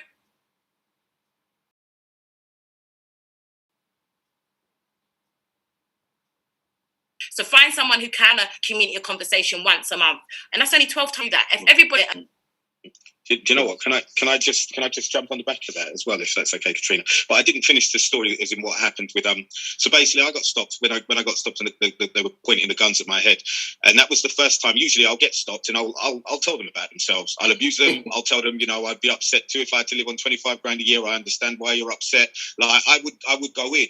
But that was the very first time that I actually felt powerless in a situation, because they were pointing the guns at my head. They pulled the stun gun out, put the stun gun to my neck and said to me, I will charge you up.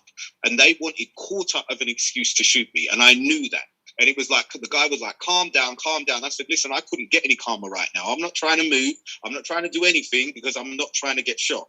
And after that whole experience, because you're literally powerless. And that's the first time I ever felt truly powerless. Like anything I did was going to end up in me getting shot. And I knew it. So it was one of those situations where it wasn't until the next day. I mean, and even at the end of the ordeal, the policeman said to me, I said to him, aren't you even going to apologise? Because you've stopped me, you've interviewed, you've done all that. He said, man turned to me and he said, listen, I'll tell you straight, mate, one thing you ain't getting is an effing apology, all right? And then they got in their car and they drove off. But it wasn't until the next day that what had actually happened and what I'd been through actually dawned on, and like it hit me like a ton of bricks. And I actually stood there and I remember looking out the window, and tears were running down my cheeks just from the trauma that I'd physically gone through. And I'm a strong, resilient type character. So for me to have experienced and felt like that, I can only imagine what other people are feeling in those situations. And not only that, I've always done okay. I've always been okay. So that to me was a very enlightening situation, but also it was a very awakening situation, because it just went to show that you literally have no control within this system. And that's the scary part. But sorry, I just had to finish the story there because it was relevant to the trauma that comes after the event that people don't really realize happens, but it does. It's real. But sorry, anyway. Oh, thank you very much for that, Charles. It's very, it's very demoralizing to hear. Once again, it literally is a modern day case of buck breaking. It truly is. To see you as a young black man in a flashy car, we don't like that. Let's teach him a lesson. Show him who's really in charge here. Absolutely disgusting, brother. Absolutely disgusting. Now, before we go on to any more questions, Katrina, once again, a big thank you again for sharing your time with us tonight. I know you did say up until 10 p.m. Yes, Empress? Okay. So I'm going to try and get Brother Andrew. Brother Andrew, I believe you're from representing Onyx, if I'm not mistaken. Now, I'm seeing a few Andrews in the group, so you'll have to help me out there, family. Are we referring to Andrew or Andrew Reed? Those are the two Andrews we've got. If you could advise me who's representing Onyx, that would really be appreciated. If you could just write in the chat so I can come back to you there, please. In the meantime, because we still got people wanting to ask questions, Elder Nzinga, I'm going to unmute you. Thank you for joining us. Always a pleasure. So I'm going to unmute you now, Elder Nzinga, if you'd like to ask your question, and then over to Jeanette and Andrew, if you've made yourself available, I'll get onto you, brother. Greetings, everyone. And thank you, Katrina. That was really helpful. And may, in the future, when things open up, ask you to come and speak to the youths at our youth club. Just to link into what Brother Alan was saying, I mean, I've lived here since 1959. Sorry, I'm just going to put a battery, my computer into, plug it in. Sorry.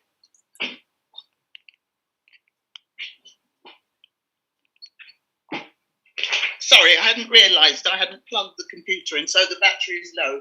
Yeah, just to link into that, I mean, I've lived here since I was 7 years old, and I'm going to be 70 next month. And this has been ongoing, this harass black men and then charge them with assault, come to your door, knock it down, and then when they've no cause for having done it, you're immediately charged with assaulting a police officer, because that's how they justify what they've been doing. So the work is ongoing. It's never going to stop. So we have a responsibility as elders, as middle-aged, as young people, to stand up very strongly to overcome this, because it's not going to stop. For some reason, there is this racist ideology that has been perpetuated since colonialism and enslavement, and it's a way of them keeping us, as the brother was saying just a moment ago, in our position. But we're not in any position. We are stronger than this, and we're going to overcome it. We all need to join that fight. I used to work with Brother Minka from the Black Unity and Freedom Party, and they used to organise pickets outside Brixton Police Station and Kennington Police Station, and also have done a lot of work around deaths in custody. So, as I say, this is an ongoing thing, because the Black Unity and Freedom Party have been coming since the 70s and 80s. So, just wanted to share that. Thank you. Thank you very much for that. So, with that being said, we'll move on to Auntie Jeanette. And when I actually say Auntie Jeanette, I actually mean my true Auntie Jeanette, always supporting and showing love. Bless you. Thank you very much, Darren. It's just a simple question, because I have not come across Katrina before. What you said was absolutely fantastic. I did miss about a third of it, because you kept breaking up, or the speech would, like, it won't follow you, your movements, if that makes sense. I just wanted to know what CIC means. Oh, community interest company. So it means that what I do is non-profit, and I've not been able to. So the aspiration is to become charitable in the next 18 months. But after my last place, to be honest, I just needed to hit the floor running. So I needed to have strategic oversight and practical control of the company. But the idea is that we grow it and that it becomes a charitable entity within the next 18 months. But it's a non-for-profit. So you're not allowed to, like what a lot of charities do, what I've worked for, where they raise a certain amount of funds and they just continually purchase properties.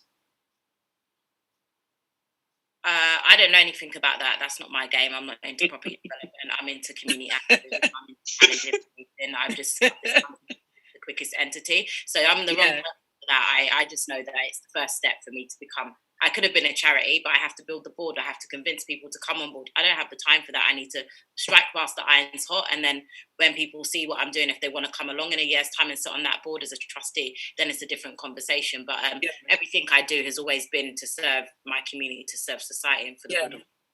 You will get people to do it. There's loads of people out there that want to do it, even if it's as what the new term is now, which is a keyboard warrior.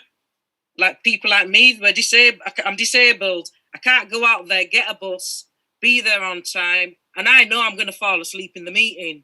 So I can't do that. So I would be like a keyboard warrior, doing it voluntary at home. There are loads of people like that out there that will do it for you.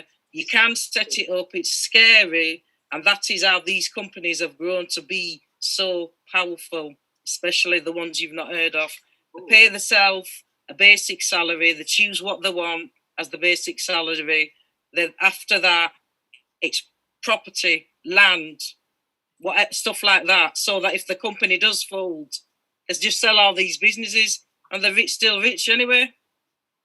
Seems like I'm in the wrong game, Auntie Jeanette. No, that's just, from working for these companies, you just realise there's a rolling theme here. It keeps going on and on and on. Yeah, that's what a lot of them do. They say they are, but it is about money.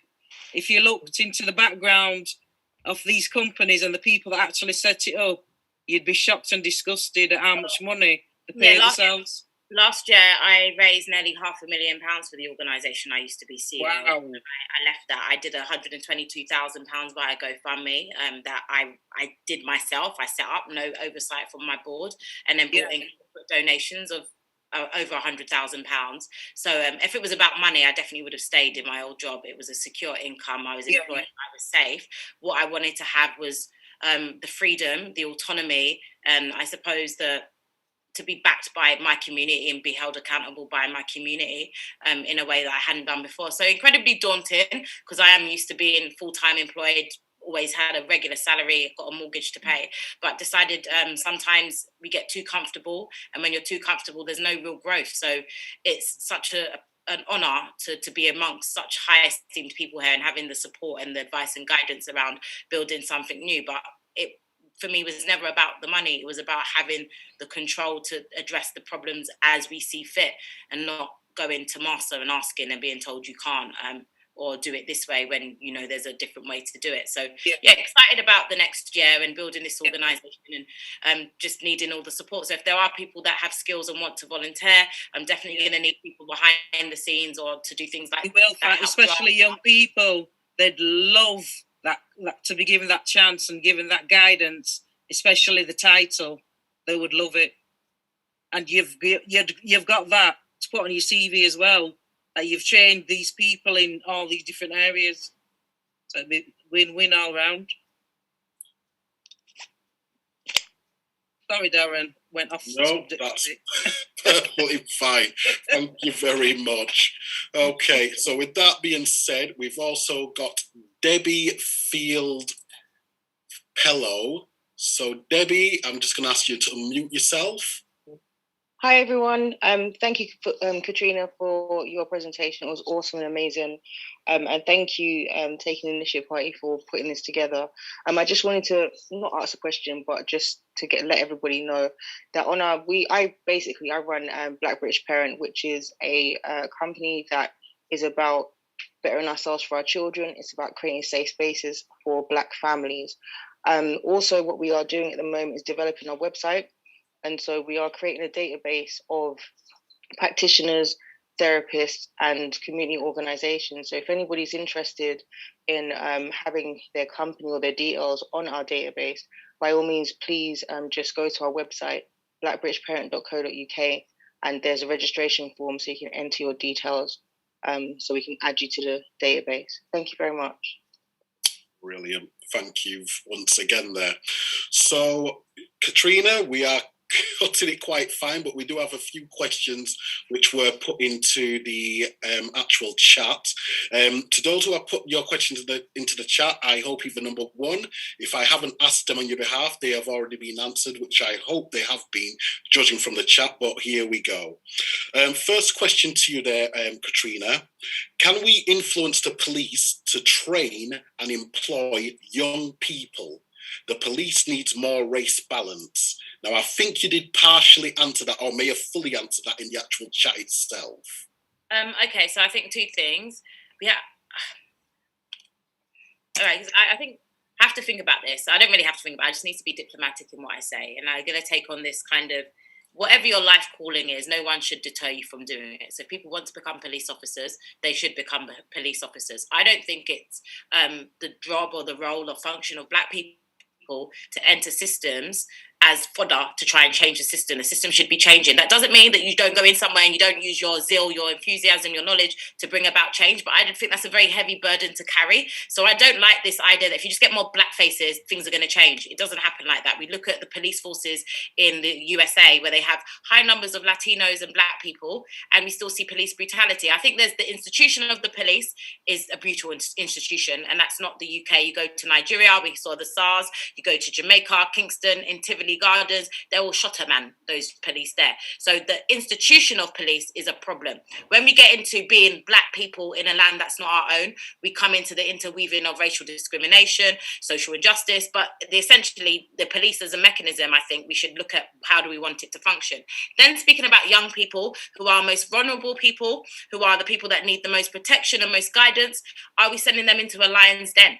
So if they're going to be with the police, I think that has to be incredibly structured, and it needs to be done, I don't want to say sympathetically, but I've stopped discussing racism with white racists because it's a waste of my energy. They don't want to have a discussion. They don't want to be educated. They want to rant and take my energy when I could be using it for black people, young people, white people who want to learn and put it there. So I don't think it's the job of young people to redress the balance. I'm not saying that they don't have a role to play, but I think that heavy is the head that wears the crown, and it's on the institution to do that and to accept the challenge that is coming not from the young people but from their parents, grandparents and uncles. Our children are not designed to be our shields. We are designed to be the shield for the child.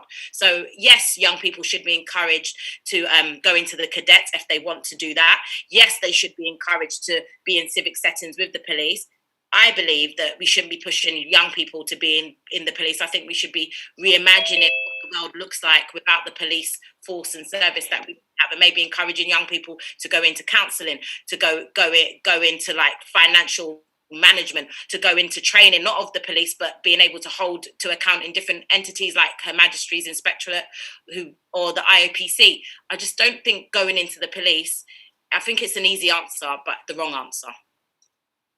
Thank you very much for that.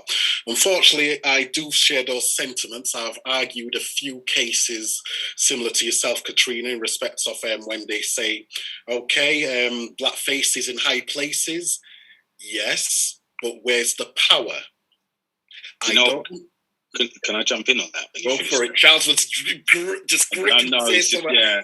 I think do you know what it is? I second and third what's being said, but I think the issue isn't so much that the police. The problem is that the institution itself is racist to the core, and the actual ethics of the. So it doesn't matter even if you put a black guy in there who's the strongest, most resilient, fighting for his rights of his people into that institution. The problem is you've got to fight the whole institution before you can even get into the fight of what's right and wrong outside the institution.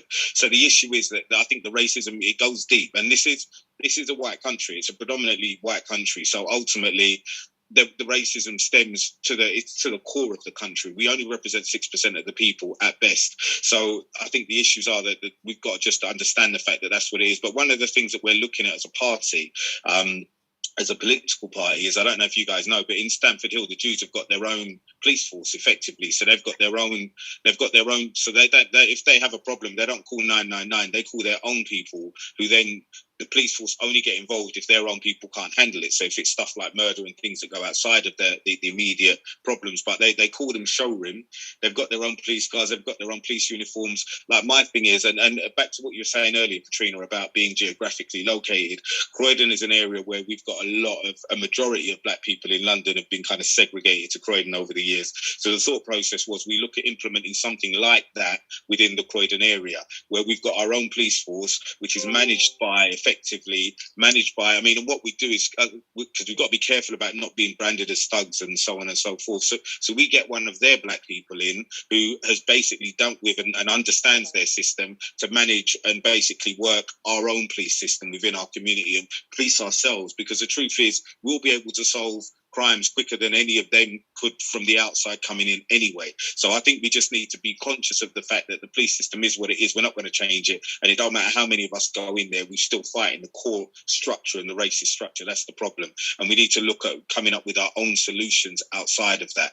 And that's kind of where I think it needs to be, just as a solution. And we roll that out in areas where we have a strong presence. And we go for something. I mean, with Croydon, my plan for Croydon, and it might be what do you call it?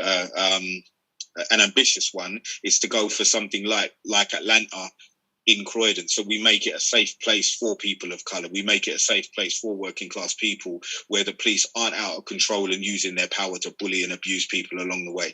But that's just my input there, and the party's kind of stance on it. I thought it was relevant to throw it in. So sorry for interjecting. I jumped straight back out. Always welcome there, Charles. Thank you. So Katrina, we have we do have 4 more questions for you, which we'll put in the chat. You okay with that? Yes? Yeah. Excellent. What I'll do to help you as well, I'll throw them into the chat as well, just in case you don't catch everything what I say verbally. So next question, what's happening regarding the body cam technology? What happens with the footage? Okay, so it should be deleted after 31 days. However, if the officers press a button, it becomes evidence, and it can be stored, I think, up to 6 or 7 years. Even if you're not arrested, sometimes they press the wrong button. So it's incumbent on people to ask for that footage and ask it be deleted if you weren't arrested, and then it is. So that's what happens. If you don't ask for it, then they say it's deleted. We don't have any proof to say whether it was or it wasn't. It should be retained if you're arrested until the duration of the trial, and if not, afterwards. So it's incumbent on you. I really do urge people to go onto the relevant police force website and put in subject access request. It's called a SARS, S-A-R, subject access request form, or you can go to a police station. They'll probably tell you to go online, and then you fill in the form, and then they'll get in touch with you about seeing that body-worn footage. You can't apply unless you're an adult on behalf of a child. If you saw someone being stopped, you can't, as an observer, ask for that particular footage. You can make a complaint about the stop you saw. You can say, it was recorded, but you don't have the right to that footage because it's not your footage. Scrutiny groups are in London looking at that footage. They get to review it and make comments and recommendations on the officer's behaviour during it. However, what we found is that there's still not enough of a sanction to deter officers from behaving in a bad way, or that, because it's randomly looked at, you might pick a stop and search that everything went fine, but if you'd picked the one before, you would have seen some hideous behaviour. So we're trying not to get random stop and search. We want to be able to ask to see specific stops and get the clarity, the transparency and the accountability around those. Lovely, appreciated. Okay, and I believe our lovely TTIP member Sasha Johnson has a question to ask as well. Hi, great talk, Katrina. I caught it late, but I wanted to make a highlight to what you're saying about the community groups that view these footages. I know that sometimes when they get to the place where they're on these tables with these professionals, sometimes keeping and maintaining that relationship becomes more prerogative than actually making sure that they hold them accountable. So in our community as well, we need people that are actually ready to do the work and work for our community instead of professional gains.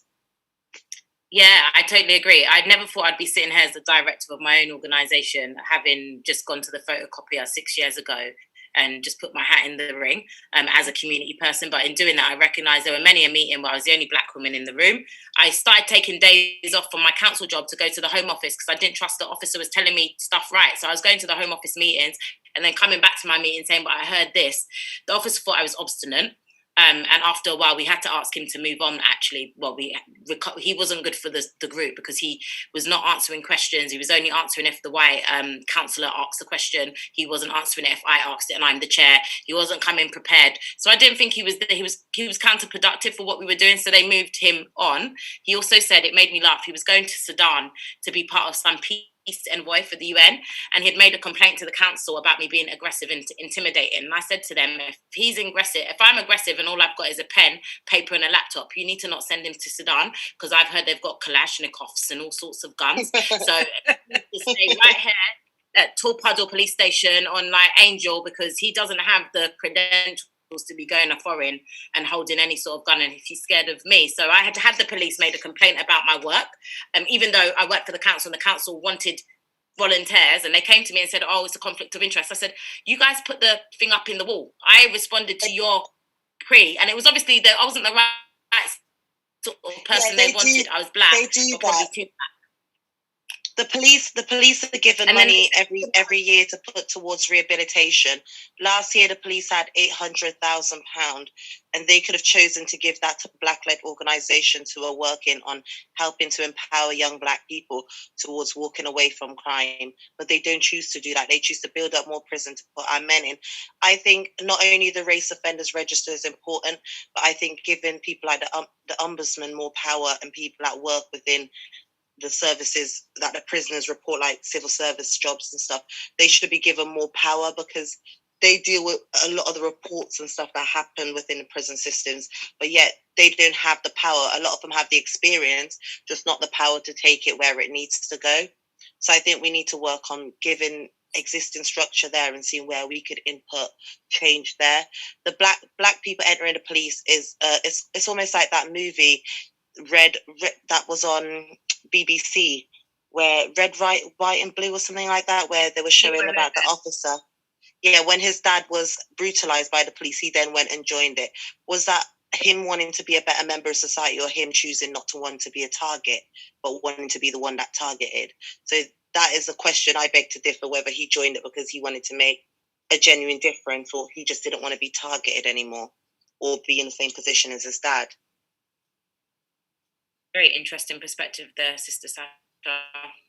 But Queen, you're doing amazing. Thank you so much. I've listened and it's been very, very informing, and thank you. I've even learned things myself. So powerful talk.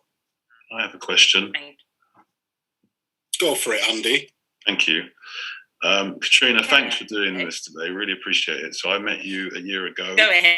And I remember when I met you, the room I met you in that room, and I think I went home, and 2 hours later I turned on Channel 4 News, and there you were on the Channel 4 News 2 hours later. So I know that you've got fire in your belly for this stuff, and I think that you are, without a doubt, in a non-sycophantic way, you're a national treasure. I just think you need to be discovered, because like you said, you don't know what you don't know. There's definitely a mind of information there, and I was in awe when I met you, and I'm always in awe when I hear you kind of give these presentations and talk to people about what their rights are. But the question I want to ask, and it's a very it's not as important as the questions that everybody else has asked you. I have to ask you, because considering we're a political party, is how and when can we tempt you into politics, Katrina? Because we need, without doubt, people with your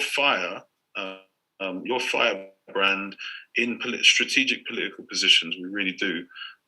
We need to be encouraging, people like yourself to be running for council and for Parliament and beyond that.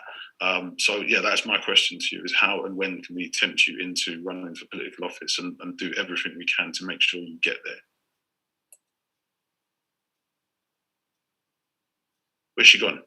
Oh, give me one moment. Was that the question that broke the camel's back? You scared her off there, Andy. My gosh. Oh, maybe she set her thing for 10 o'clock, so it's... Oh, gosh. Well, okay, I wasn't even aware you could do that, even though we're 5 minutes over. Whilst we're trying to get Katrina back, everyone, Andrew Morris is also one of our other co-founders of the TTIP party. So let's see. Apologies, everyone. Thank you all for being good sports and staying so late. Andy scared her off, darn it. Okay, let's see where she is.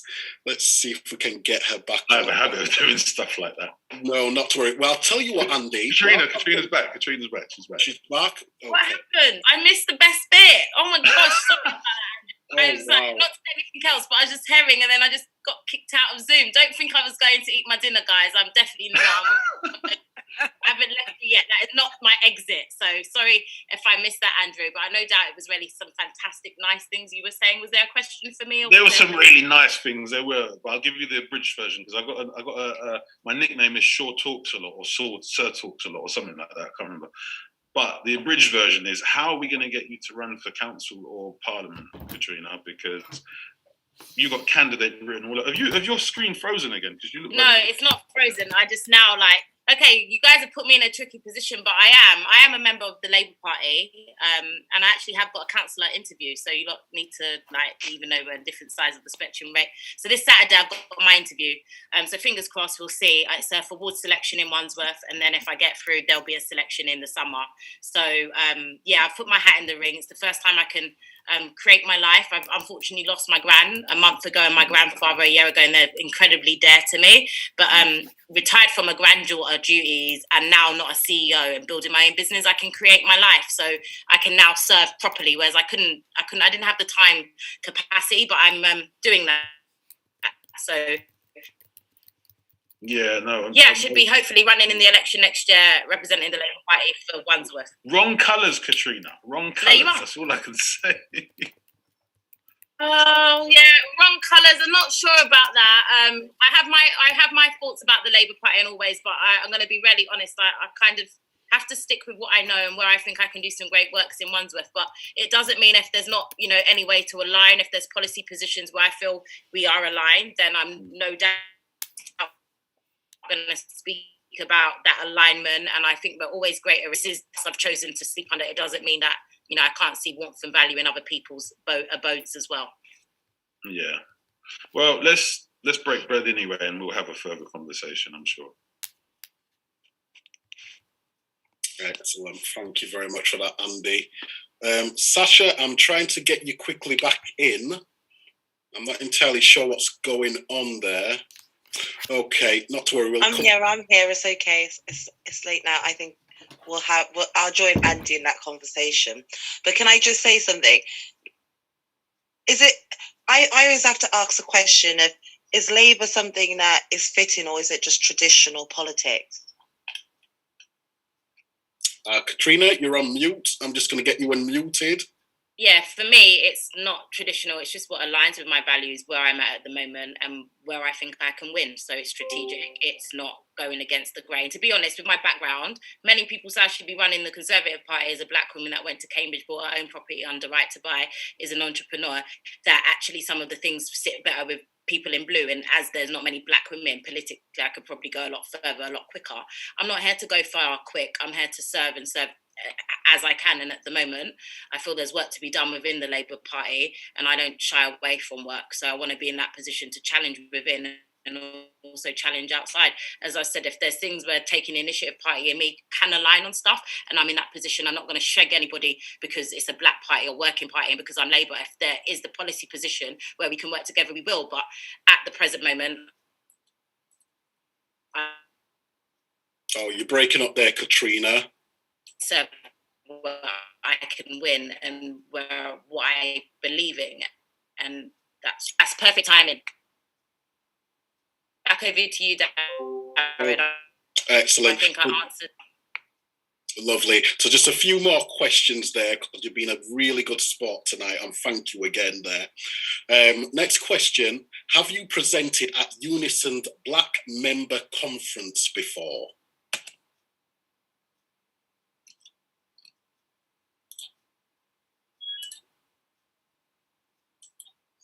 Did you hear that question there, Katrina?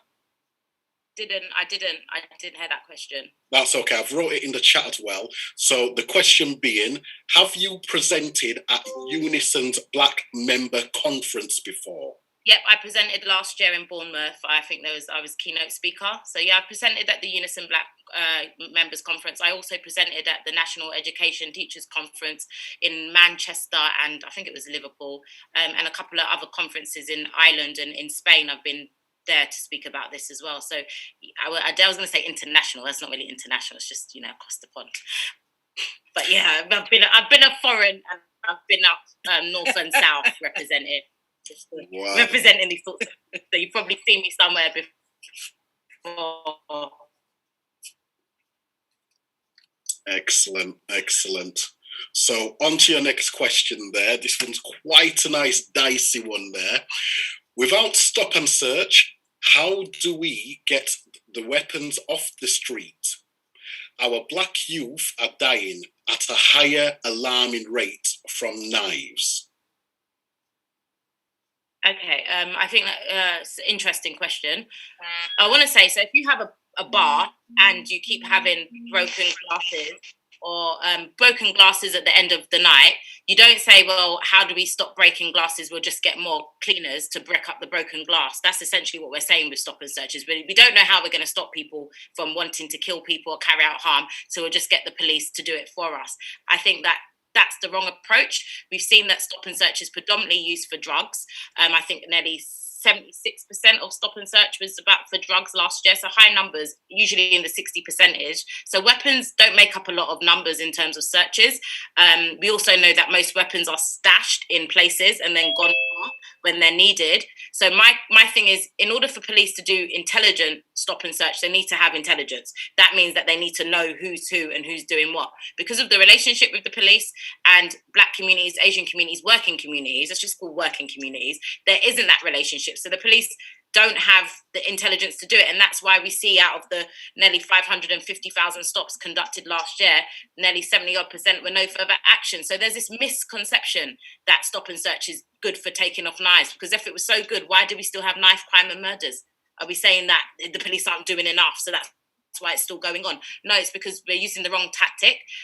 We definitely should not be using stop and search in the way that it's being used. And we say that because it's been since the 50s, 40s, 50s, 60s, 70s, 80s, 90s, and now it was muggings before, and now it's knife crime, it's gun crime.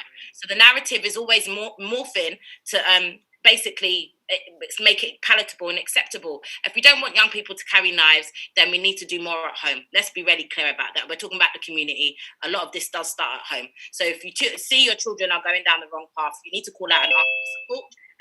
And you can't put your head in the sand.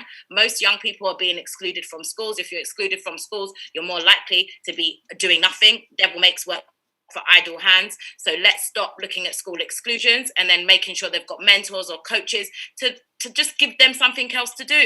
Weapons, and I think we said youth. There's lots of murders and stabbings done by adults. It's not just young people. So I don't like the demonization of young people and this forever narrative as though the young people, who did the young people learn to do that from? They didn't learn it in their own, they learned it from adults. So it's learned behavior. So this idea that it's going to change, we as adults need to change. And I also think there needs to just be less violence on television. I turn on the TV now and you see all at 5 o'clock, like violent stuff happening. It just all feels like there's no filter anymore. And that does have a ripple effect. We are being programmed to be desensitized to this stuff. So the police, for me, should be there to enforce the law, and they should use powers that enable them to do that. Stop and search was never about knife crime. It was about not arresting people because you thought they'd done something wrong. So you were allowed to stop them on the street, make sure they hadn't done anything wrong and let them go. We're now trying to justify its use for something else. So I just want to say to people, please stop drinking the Kool-Aid. You're going to get diabetes. It's not good for your health. It's really not good for your health. You need to be much more discerning about the narrative.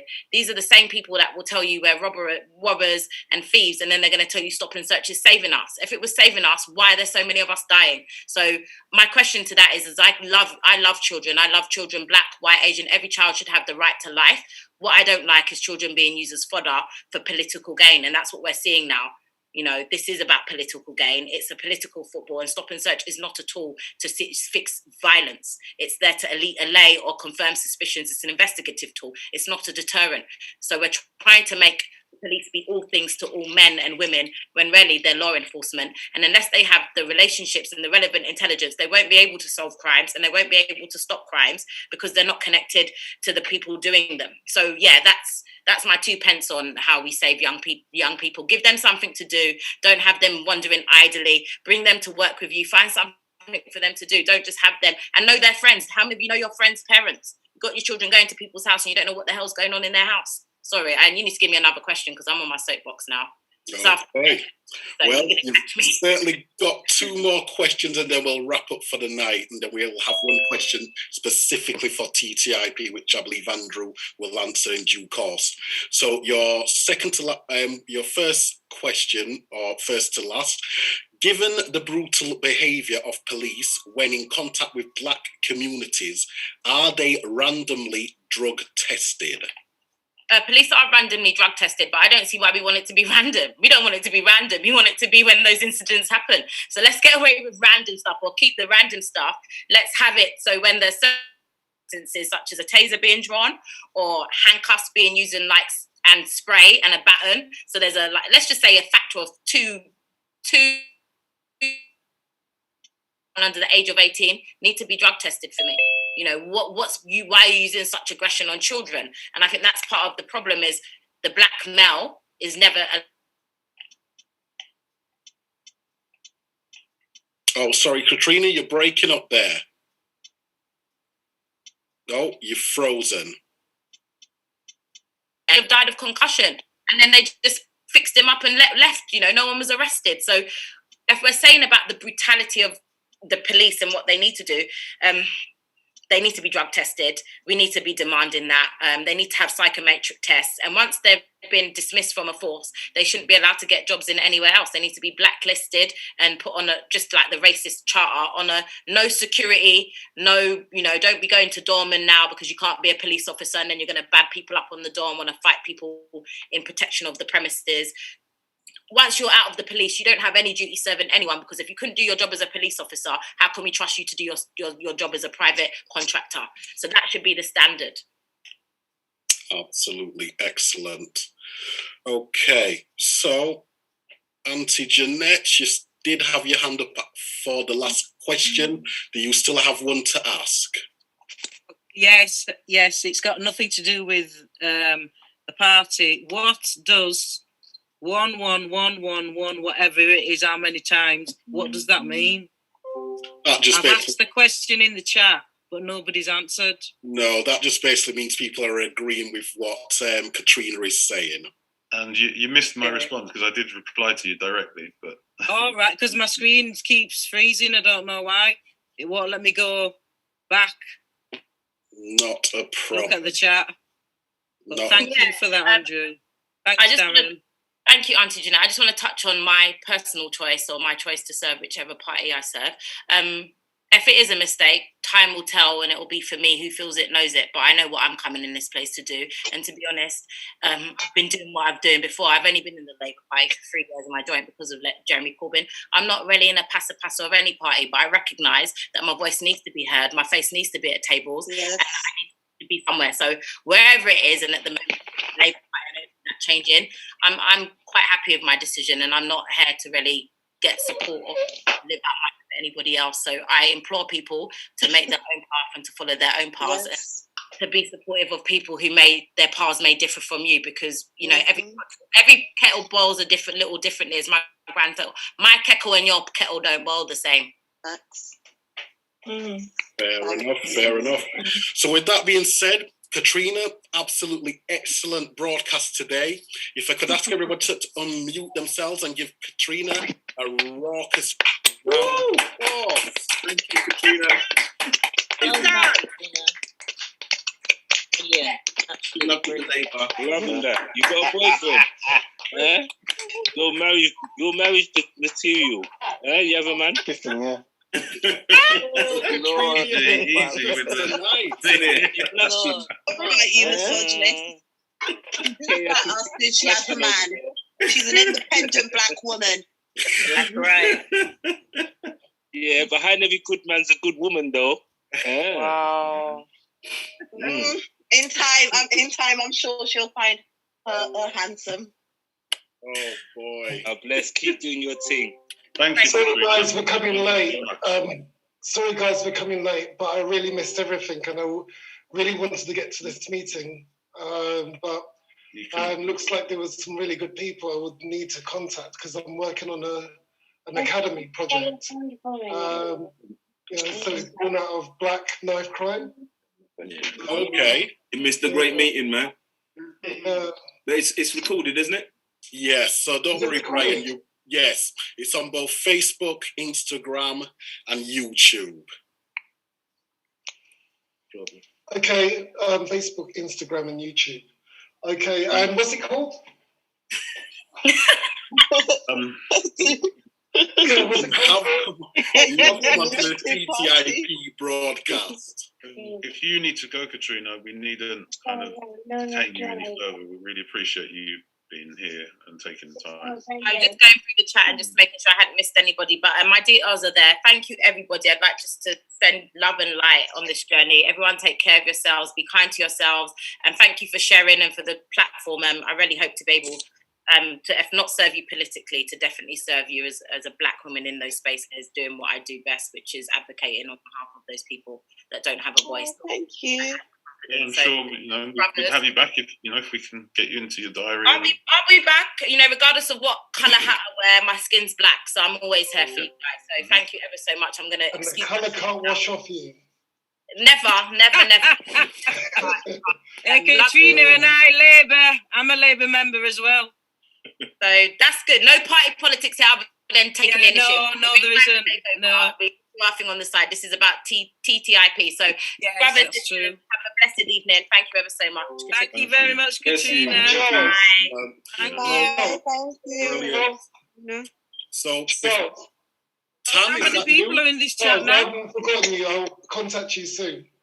48 people. 10 people have gone. I know, we are ending now.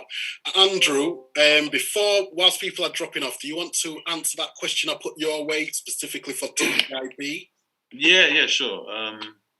Right, so hopefully we're steady again. So somebody asked in the chat, what is the TTIP strategy to win political power? And I think, maybe Charles might have something to add on to this, but we're keeping it simple. I mean, we've been very clear that in the coming election, there's local elections taking place in, across London next year in May. We've decided that we're not going to run a candidate in the London Assembly, which is this coming May. And there's various reasons for that. But what we are doing is focusing our energy on Croydon in May of 2022. And the plan is that because they're going through some really tough times. There are a lot of people. Basically, Croydon's become the new Brixton. A lot of the people that lived in Brixton after the gentrification of Brixton have now been moved out, farmed out to places like Croydon. Croydon is in a black hole. It's suffering because it's got £1.5 billion worth of debt. It's got a council workforce that are losing their jobs.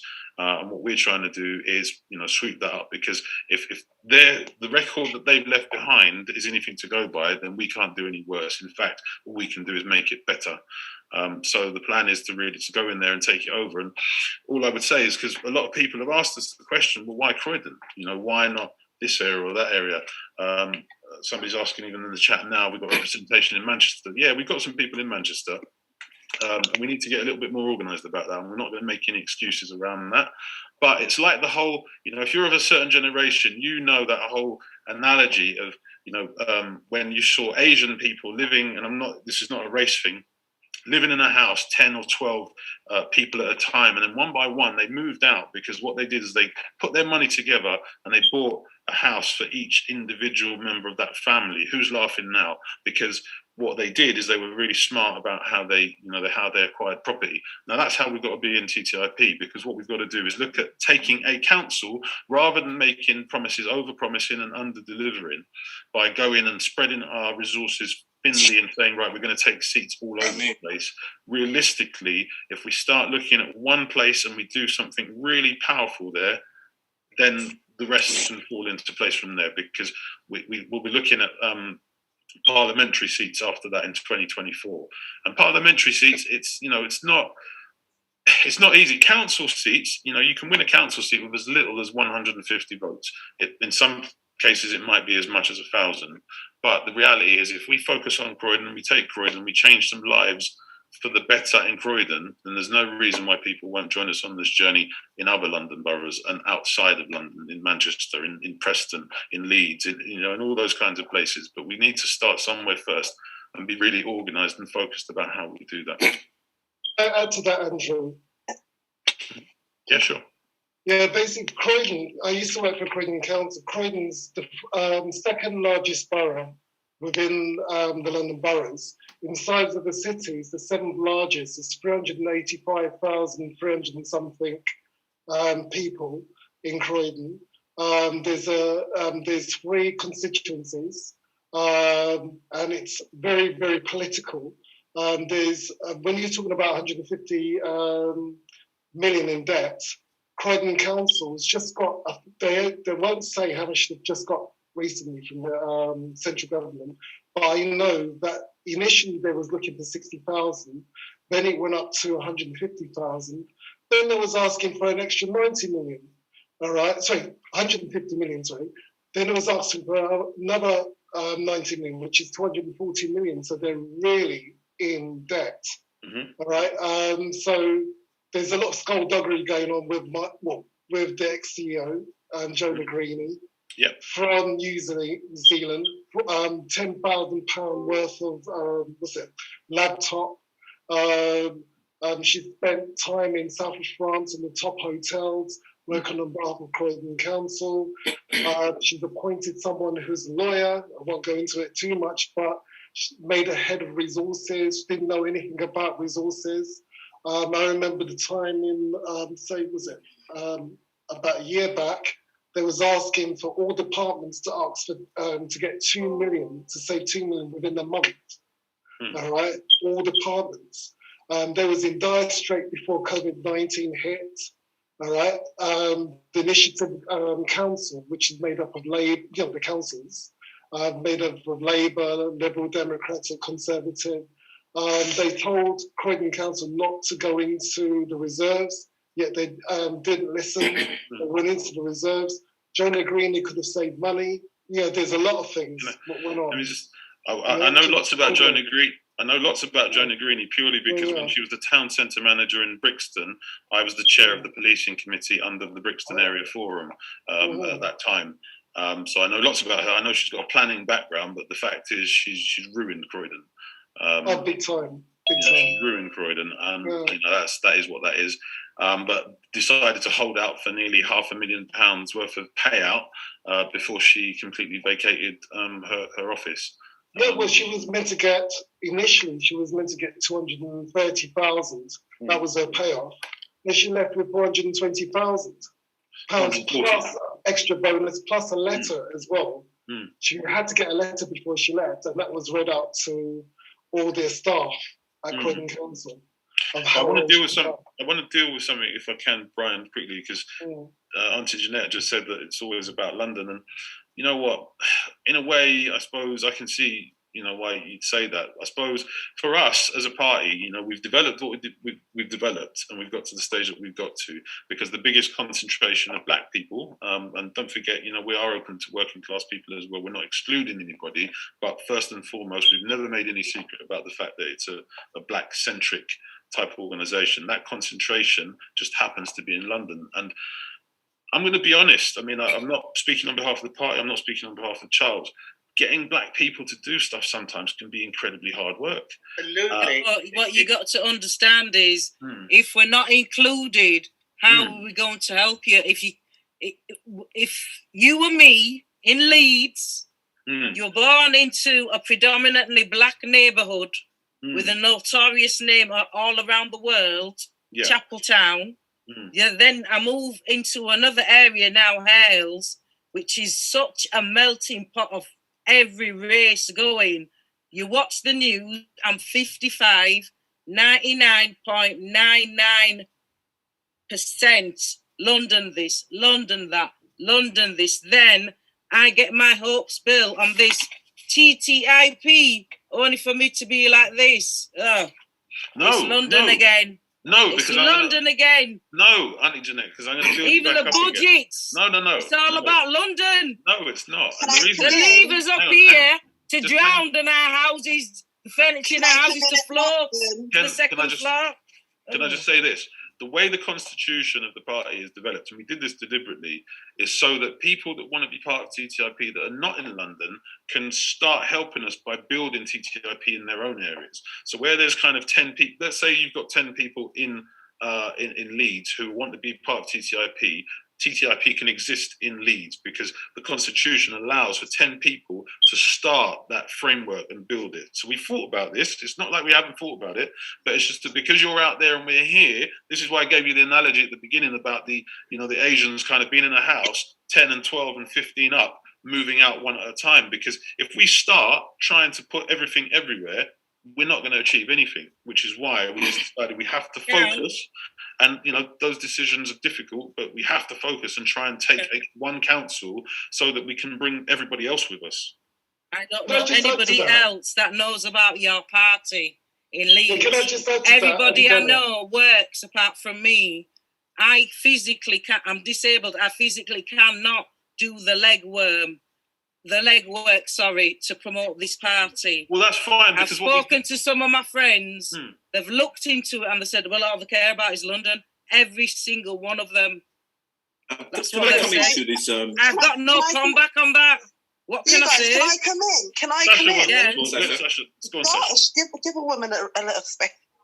So I think basically what with the analogy that Andy gave about the Asian family, I think what it is when generations, like more than one generation, stay in a house together, I see it as a way of avoiding debt.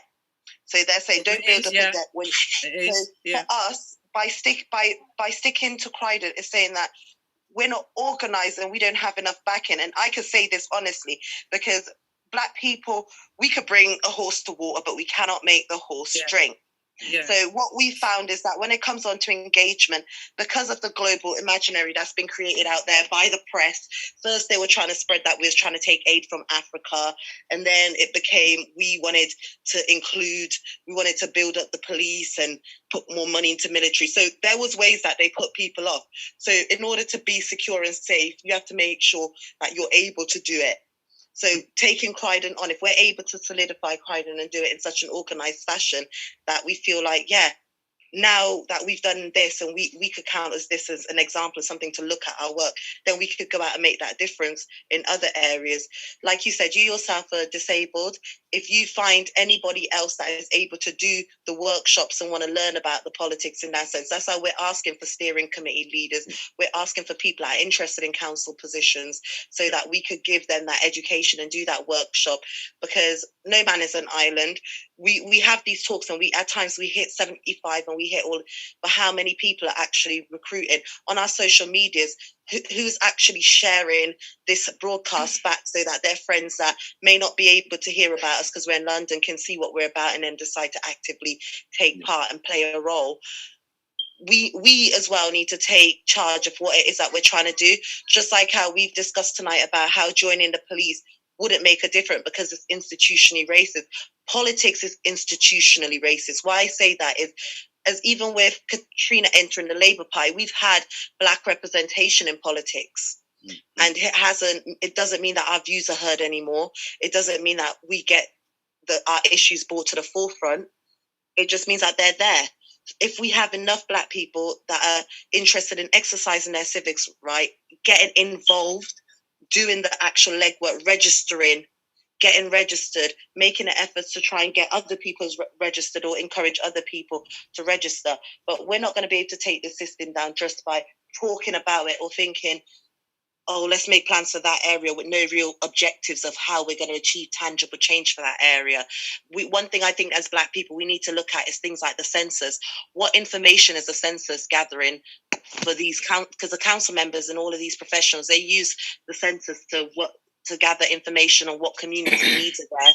If we're all coming under the title BAME, how are they ever going to deal with issues like we say stop and search in the Black community when it's predominantly affecting Black people, but because we're under the title BAME, we're not getting the help to our people. So do you see where I'm coming from? It's about us getting involved and doing the work as well. And could I add to that, Sasha? People won't do it though. Sorry to keep going on to you. People won't do it because you keep talking about... Sorry? Jenna, I want to say something to you because the thing is, if I was an Asian person and I had a party, I wouldn't be concentrating on London. I'd be concentrating on Leicester or Bradford, where the majority of my culture is. I would say in the Black areas, it's London more than, say, Leeds. Compared, if you look at the population of Leeds to London, you would need to concentrate on where it's more, more popular when it comes down to Black people. So you'd try and concentrate on a bigger area, wouldn't you, Janet? No, because what would happen is what's happened to me. I joined the Labour Party because all you care about is London. I'm going to leave you now. Does that make sense to you? Yeah. Does that make sense? Can I say something? Yeah. Please. What actually the situation is, because I'm not from Croydon. I'm from another area. And the first time I heard about the TTIP and when they started talking about they're going to work in Croydon first, I was a bit upset, to be quite honest. I thought, well, what about my area? Because obviously I've got my children in my area. Number one, Charles, the person that started TTIP, he comes from Croydon and he's seen the problems in Croydon and he's put his own money into it. So that's where it's actually started from. So that's fair enough. The other point is I have an Indian friend and I asked him how come him and his family own the whole street. And what he said is they all started with one house. All of them worked together with the one house. When that was made, they built the other one. They traded within each other. They did it until they had the whole street. So it doesn't matter where we start. It just matters that all of us put a little bit of effort together in Croydon, get that started. We'll use those ideas in other places, but we need to start somewhere. And I can't get anybody to do it though. Sorry? Because I can't get anybody to do it because they keep saying it's all about London. What about Leeds? This is what I'm trying to say. I can't do the legwork. My body won't. How could you promote TTIP as a Labour member, darling? If you were how could you promote TTIP as a Labour member? Straight away, you would have lost my vote because if you're not a member of it yourself, if you become a member and then you start to push the change, you start to bring the changes you want to see in your community to these meetings and inviting other community members to the meeting and form a steering committee in your area, we could help you to do so. But what I'm saying to you is, first of all, my intention was to come here, be persuaded to cancel my membership to Labour and join membership of this party. I wasn't going to do no cross-contamination rubbish or whatever you call it, but I cannot get anybody to come into this group. I don't matter what I do or what I say, I just can't get it done. It just makes me feel like such a failure. I think the things we are doing are not just for London, they're for London as well as anywhere else. These problems are everywhere. They're in Leeds as well. So the people that are bringing things to the table here have things that can help in Leeds too. So that's all I'm saying. If anyone wants to come to the table, at least come and listen to what is being there. Because, we're sharing everything. We're being very transparent. Unlike a lot of the other parties, they don't have meetings outside. They just have the closed meetings and then they tell you what's happening. So, that's all I can really add to that. And unlike We Matter, we're on the electoral register. Just to say. We do matter. Is there any black organisations, different community organisations in Leeds? You could go. Yeah, I know Marvina Newton, who's the leader. But they're not that big, are they? What about Preston? You've got probably the biggest one is the Black Health Initiative. Have you approached them? That is always on the news. Have you approached them? No. I haven't. If you could approach them and see if you can sort of develop a relationship and bring them into these discussions. Something just to add to that quickly. I think John F. Kennedy said it back in the day. He said, "It's not ask not what America can do for you, but ask what you can do for America." And I take it back there. I think it's not about what we can do as a party, it's what each individual can do in order to help us grow as a party. And I think that's where the mindset needs to be, because I think a lot of time people spend a lot of time looking to other people to solve the problems, when in reality the problems need to be solved with us. We need to come up with the problems and we need to come up with the solutions to the problems. And that's how we get the thing done. For me, it's all about problem solving and getting things done and moving forward. So it's just about, as a unit, working towards solving problems and not kind of focusing on what we can't do, but just focusing strongly on what we can do and what we can get done. And I think that's the only way we see that anything in this world, in this life. But that's all I want to say on the subject. All right. Well, I've just off the top of my head, I've got 5 places. Can you tell me if you think it would be okay? I've got Black Health Initiative I've just talked about. We've got a place called Jamaican Society, the West Indian Centre, Mandela Centre, and a sports place called Scott Hall Sports Centre, which is at least 50 to 70% Black people that go there. You've done it. You know, you're an expert in your area. You know, you're an expert in your field. You know, you know your local demographic really well. Yeah. Yeah. Well done. Okay, thank you. Thank you. If you need help sending an email to those organisations, I'm sure Brother Andrew in here could help. Nominated. Yeah, I'll write that down, Andrew. Sasha. Adding to my already very, very busy intro, but yes, yeah, you know, I'm sure we could get something done. Okay. But the other thing to remember, you know, and I want to make this kind of a strong point. You know, we say Black, but also working class. We're not closed off to people. Absolutely. You know, because at the end of the day, look, the Labour Party and others, they survive through their party membership. We're starting something from scratch, and that's how we're going to be able to survive. We've been fortunate that we've had some private funding, you know, through Charles and others, through the rest of the business consortium of people that have, you know, believe in what we're trying to do and have put their hands in their pockets to fund it. But that can only last so long. And what we have to do is make sure that it's self-sufficient and self-sustaining. And the only way we do that is through the membership. You know, because at the moment we've got, you know, staff, and that's been funded through the membership. So, you know, something is happening. You can see tangibly money is already coming in that is being spent. Amina, the person, I don't know if you've met her, Jeanette, or, you know, people on here will be aware of Amina lead to liaise with members and to get a lot of the work done. And, you know, I know they're broad shoulders, but it's a lot of work for one person. So we need to kind of move on. You know, we need to move on. It doesn't mean to say we're going to forget people. That's not what we're about. But it does. It takes time. You know, Rome wasn't built in a day. What about the TTIP? Like, I can't remember the name of it now.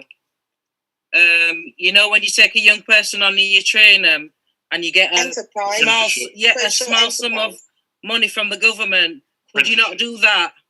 Like to split this lady's role into 2 or 3? You know what? We've already spoken about that, haven't we, Charles? About apprenticeships. Is that what you're talking about? Apprenticeships. Yeah, it's something we've spoken about. Yeah. Right. Okay. Sorry, I just want to say something, Andrew. Did you know the commander, the Black commander for Croydon, the police officer? I don't know him personally. I know of him. Yeah, because he was the commander for Croydon, the highest ranked police officer, a black man. Now he's gone to Scotland Yard. Oh, okay. I believe he was on.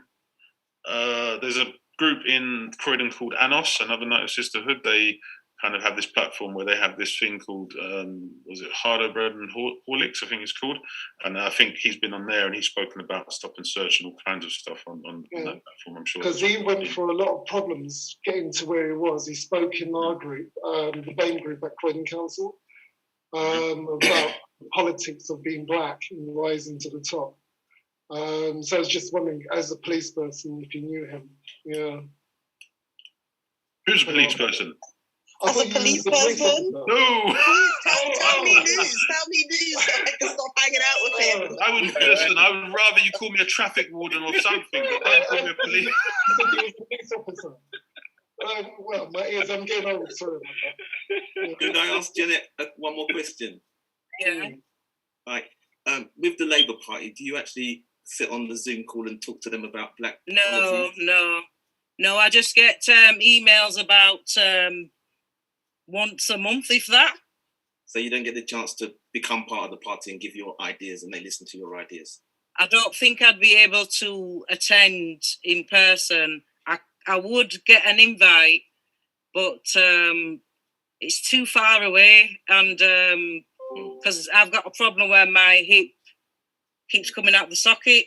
Wow. That's just one of my issues, and I think I'd struggle with the journey, and then to sit down for all them hours in a conference and stuff like that.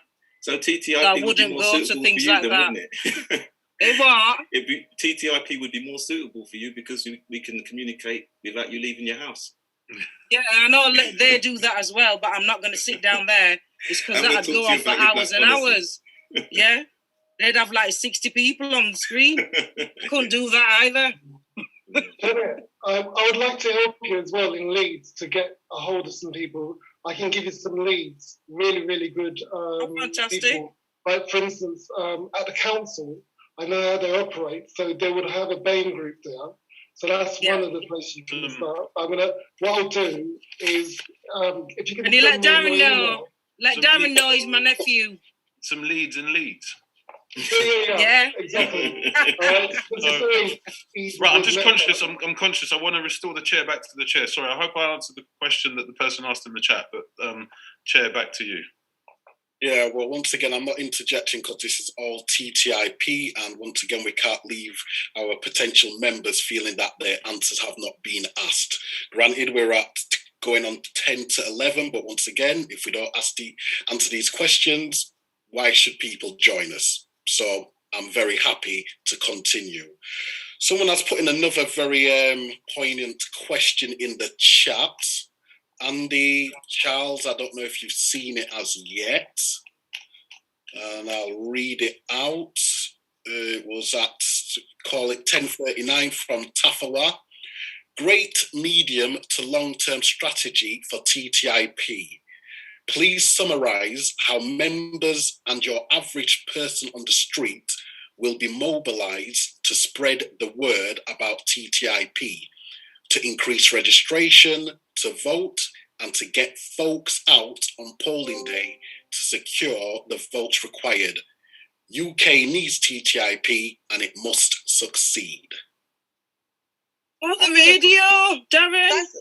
That's a good one, Darren, because I think Black people and working class people in general are sleeping on this opportunity. This is an opportunity to change the way in which politics is conducted in this country and really add a democracy to it. So we're dropping sign-up sheets, we're doing letterbox, we're dropping sheets through letterboxes in Croydon, I know that. But anybody that would like access to those applications and sign-up forms, we could send them an email and mail them out to yourselves, and you could do put your own area, do your own letterbox, your own area, and stuff like that. Charles and Andy, where are you fellas? Can I chip in as well? Go on, Alan. Yeah, people say that they expect to see significant change with the TTIP, and they want to know exactly when it will happen. And for me, the answer is it will not happen until there is enough people that care about it and are capable of helping the issues. People need to step forward to make it happen. You cannot stand there and think, oh, it's going to happen. Why isn't it happening? It's us that's going to make it happen. You, me, all the volunteers, that's going to make it happen. And without that, it will not happen. It'll just be a little thing that's going on. We need it to be big, and we need everybody to get involved before it will actually happen. Yes, we're making things happen now, but it could be on a much bigger scale because the problem is so big. Yeah, so get involved if you want to know. As Black people, you have to ask yourself, the leadership of Labour, has it ever been Black, and have you ever questioned it? So why is it now that TTIP's come about and founder is Black that there's so many questions being thrown at it? What are they saying is a Black man has not got the ability to lead? And that is exactly what that says. And if we're saying that we're anti-racist and we want to create an environment where there is true equality for our children and generations to come, we have to start putting credible challenges to these people. Register, get family, friends to register, the same way that we could talk each other into putting a monthly subscription for Netflix. Put a monthly subscription for something that's really going to change and be a part of the history that's actually taking place here. This is a direct challenge to the belly of the beast, and they know it. There's no other political party that they've tormented, and it's not because they've spoken to us, because clearly they don't want to give us a seat at their table. They think that we're the new kids on the block, at that slogan being used at that. So I think it's for us to take charge of where this goes. We are in charge of this. We're in charge of our own destiny right now when it comes on to politics, and we all need to get involved and decide where do we steer this car to, who's going to access this car, and who's going to change the way decision. We're the first ever political party to have shared decision making. normally hierarchy is a big thing. We've got Keir Starmer in the Labour that plans to concentrate on patriotism. That is like saying nationalism.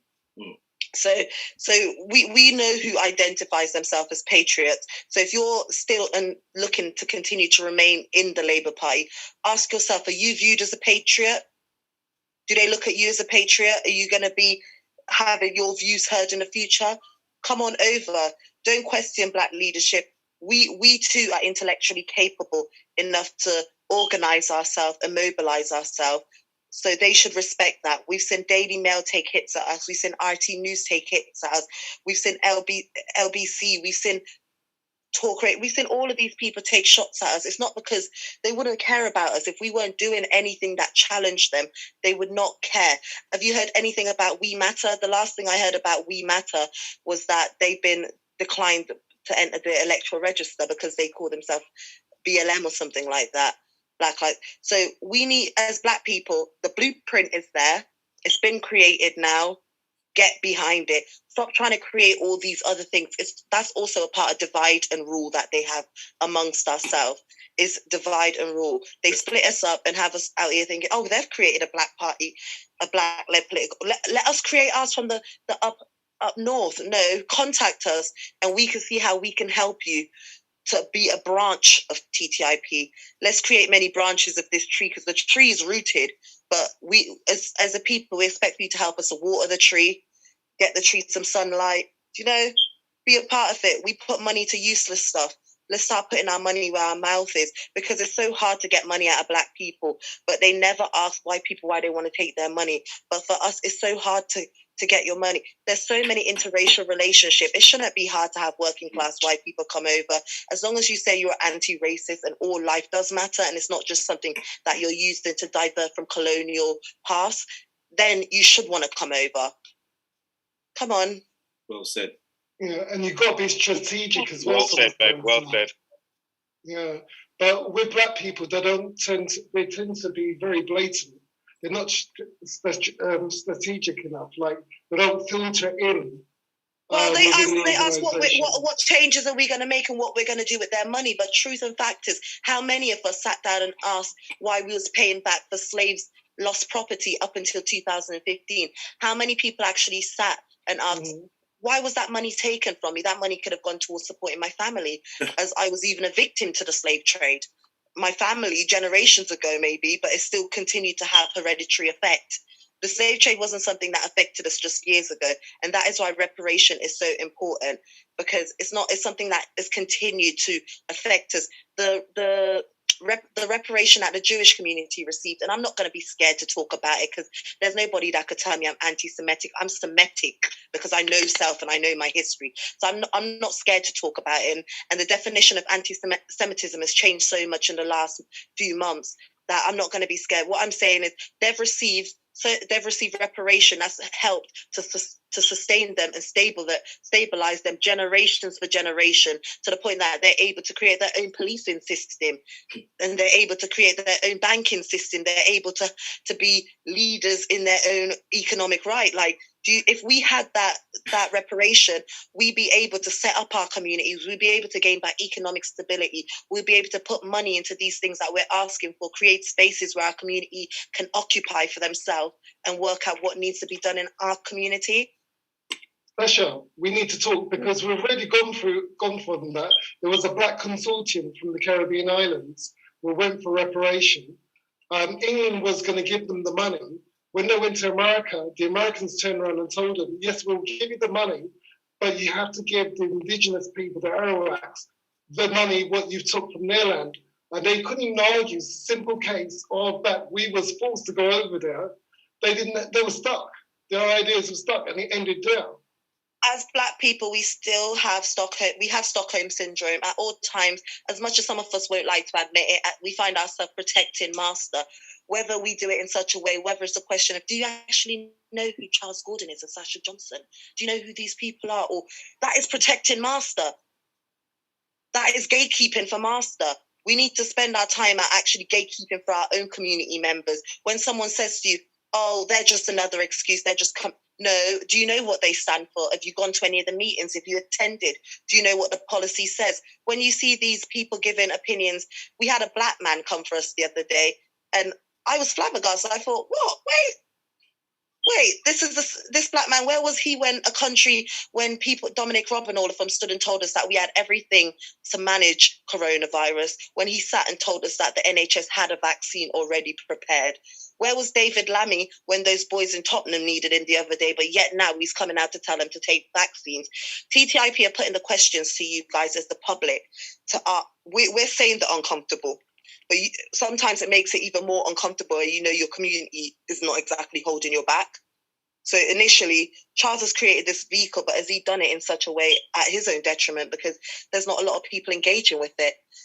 On our Instagram, we have more than 4,000 followers, but who's actually watching this? When this chat is done, do you all go to your bed, or the next day, do you find yourself sharing this conversation? Do you find yourself adding it into whatever organizations you work with and bringing the topic there, and then coming back and feeding back to us on what your organization think of it? Has any of you come on to say you want to put your organization logo on the TTIP website to say that you back it? What is Black people doing? I got to ask, because there's a global imaginary out there of us, and it's that we are not capable. We need to challenge that. Our children are challenging it. They're challenging it. We've seen children become an entrepreneur at 15 these days.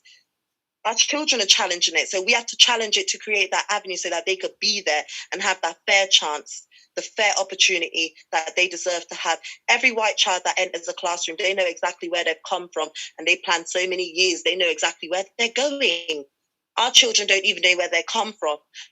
And work has been such a compulsory thing in the Black household that a lot of these parents are not at home to do the parenting. So as much as we could say our children are involved in these things, we have to ask ourselves, why are they involved? Why are we the most impacted by COVID-19? Because we're in positions of servitude, where they're bus drivers, where they're carers. And until they respect the Black contribution, until us as Black people realize the weight of the Black contribution, then we are also helping to dim our own light. We have to realize our contribution is what keeps their economy going. It's what drives them. Even in Asian community, Asians ain't planning to sell to Asian because they want their money to stay in their community. They're planning to send to Black you and me. I have to say it as it is. And that's why sometimes... Sasha, I'm going to have to say, I'm 56, coming up, by tomorrow's my birthday, 56. I've been listening to all of this by Black people. They always talk, but there's no initiative. I know this party's called Initiative. This is good. All right, this is the first thing I've seen, which is like really proactive. But I've never ever seen anything else in our community where we've, like, for instance, the George Floyd thing. After the death, all of us doing is protesting, but I didn't hear anyone talk about this is what we're going to do. All right, it's all talk, but no action. That's the problem with the Black community. Where other cultures, they take action. They do something like the Jewish community. One thing I do want to just say, because I've literally just noticed that I have the privilege of being signed into the TTIP website, and since we've been talking, 2 people who are on this platform, even as we speak, have just signed up as fully paid members of TTIP. Welcome aboard. Welcome on board. Respect. And don't be afraid, people. We shouldn't be scared to say Black excellence, because I've never questioned, like I said, why there's always been a white leader at the Labour Party or a white leader of the Conservative. We've never questioned it. We've never actually questioned it. So why now are they questioning this? Well done, Mr. Gordon. Black excellence, sir. And Sasha, did you say the reparation will pay to the Jewish? But we've actually suffered for longer and harder than them. So how comes they've got the representation and we didn't get anything? Because they sided with their enemy and they created a way that their enemy could never offend them again. We, on the other hand... Sorry. Let Sasha say that again. Sorry. They sided with their enemy and they found a way so their enemy could never offend them again. And that's what we need to do. They identified a common enemy together and they decided to put they found a way. We need to do that. We need to create laws that mean that they can't tell us that slavery was in the past. It's illegal to speak a certain way about the Holocaust. Do you know that? It's actually illegal to speak a certain way. We need to make it just as illegal to be racist, just as illegal to tell us that slavery doesn't exist. It's like when Charles said that when the police interact with our youth, they should compensate them when they find out that stop and search is wrong. The young lady earlier said stop and search wasn't targeted at weapons, it's targeted at drugs. The war on drugs is a war on the black man, and if you guys don't know it, well, here it is, I'm telling you. The war on drugs is a war on the black man. Stop and search is a war on the black man, because what is reasonable cause for suspicion? What does your common sense and my common sense are different at different stages. What I might see as hot, you might see as cold. So what is reasonable cause for suspicion? We need them to define that. That needs to be something that's no longer a grey area, but one that is so black and white that there's no mistake. If I look at the Mohammed Hassan case, more than 50 officers came in contact with one black man, and he died at the outcome of that. But yet still, we were ranting and raving over George Floyd. Where the heck are we now? Where are we now? More than 50 officers came in contact with one black man. And yes, we can all talk about this black man that's got so far in the police, but what has he done? When you are the minorities, as we call it in something, what actual change can you make? What change can you make? We have a black police union that's still not come out to address that. What's her name? Chrysanda Dick. She is a real dick. That woman. No one's come out to address her. We have Priti Patel, who said BLM protest was disgraceful and she will never take the knee. That is people that are leading us. We had a prime minister that calls us watermelon pickaninnies, and people are worried of whether TTIP will deliver. Just by listening to you, we're delivering, people. It is so disappointing, even when I hear it at times and I read some of the articles. Just by listening to you, we're delivering. Those people don't care for you. Those people care about corporations. The matter has never been the voice of the people is what they've listened to corporations. Labour's created the most hostile policies against our people, but yes, we will traditionally vote for them and we will continue to back them, thinking and splitting the fact that they stand for our values. We need to go back to the drawing board and look at what are our values. What values do we hold right now? Because if we keep saying that they stand for our values, then time and time again, they've proven otherwise. They have literally proven otherwise. We've had people like Kemi, who stood in the House of Commons and said to teach black children and British children their colonial history is to turn Britain history into a sham. And it's to basically take away from it and to teach those children to self-hate. But constantly, in generations, we've been teaching black children to self-hate. In fact, we've been teaching them that they're barbarics and savages and that they will live out a self-fulfilling prophecy. And no one thinks that should hold a probable challenge. And the only challenge that we have to put towards that right now is Pan-African school. If every black person was to stand up and say, I'm not paying no taxes, I'm not paying no TV license, and I'm not sending my child to your school until there's a system. I remember in America in the 1950s, there was a town, I think it was Mississippi, where they overthrew white supremacy, and then the white supremacy overthrew them back by creating laws that meant black people couldn't vote. Why do you think they're imprisoning our children so much? It's population control. I've heard of Black Wall Street. They bombed that. America bombed Black Wall Street. So that goes to show that they don't want us to set anything up for ourselves. So when we see men in a position that Charles is in, and we see men in a position that Andrew's in and have been and was still able to write a manifesto, shows us that the black man is more than capable. He's more than capable. Esha, I've heard so many people like you over my years have been wrong up to now. And it's great what you're saying, all right? But black people have always been saying it. People with intelligence have always been saying what Sasha's been saying. What you need, all right, is a group of people like Charles, money people, come together, because money talks in this country with white people and Indian people. Money talks, and you create an organisation like what you're doing now, and you have a strategy behind it. You just don't start talking about, because people can talk. You can talk about history. Hi guys, sorry, I don't know why the host keeps asking me to unmute my mic, because I will literally have to just interject, because Sasha, I've got you 100%. And what we need to do is educate. However, what Brian is saying, in my opinion, is the other ways to deal with it, because we need to get along to go along. And in this society, the first thing we need to do is take back our ownership of our economy.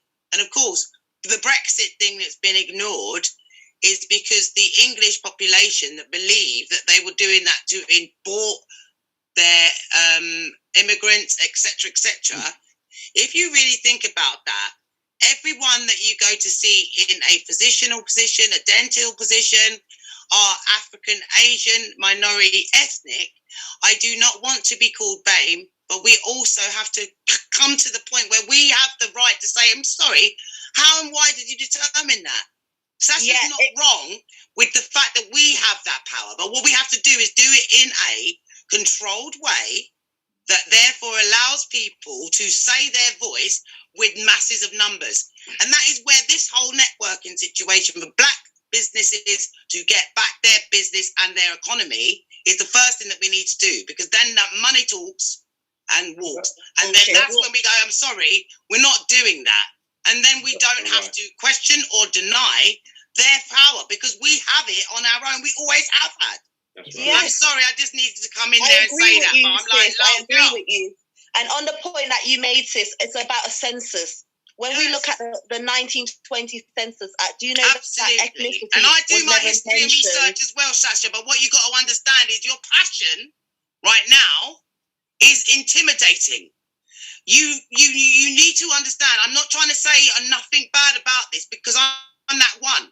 But what I've realised from my personal experience is that passion intimidates people because they become scared of what does that mean to them? What do they have to do? No one in this room feels like that. So we don't have to worry about that here.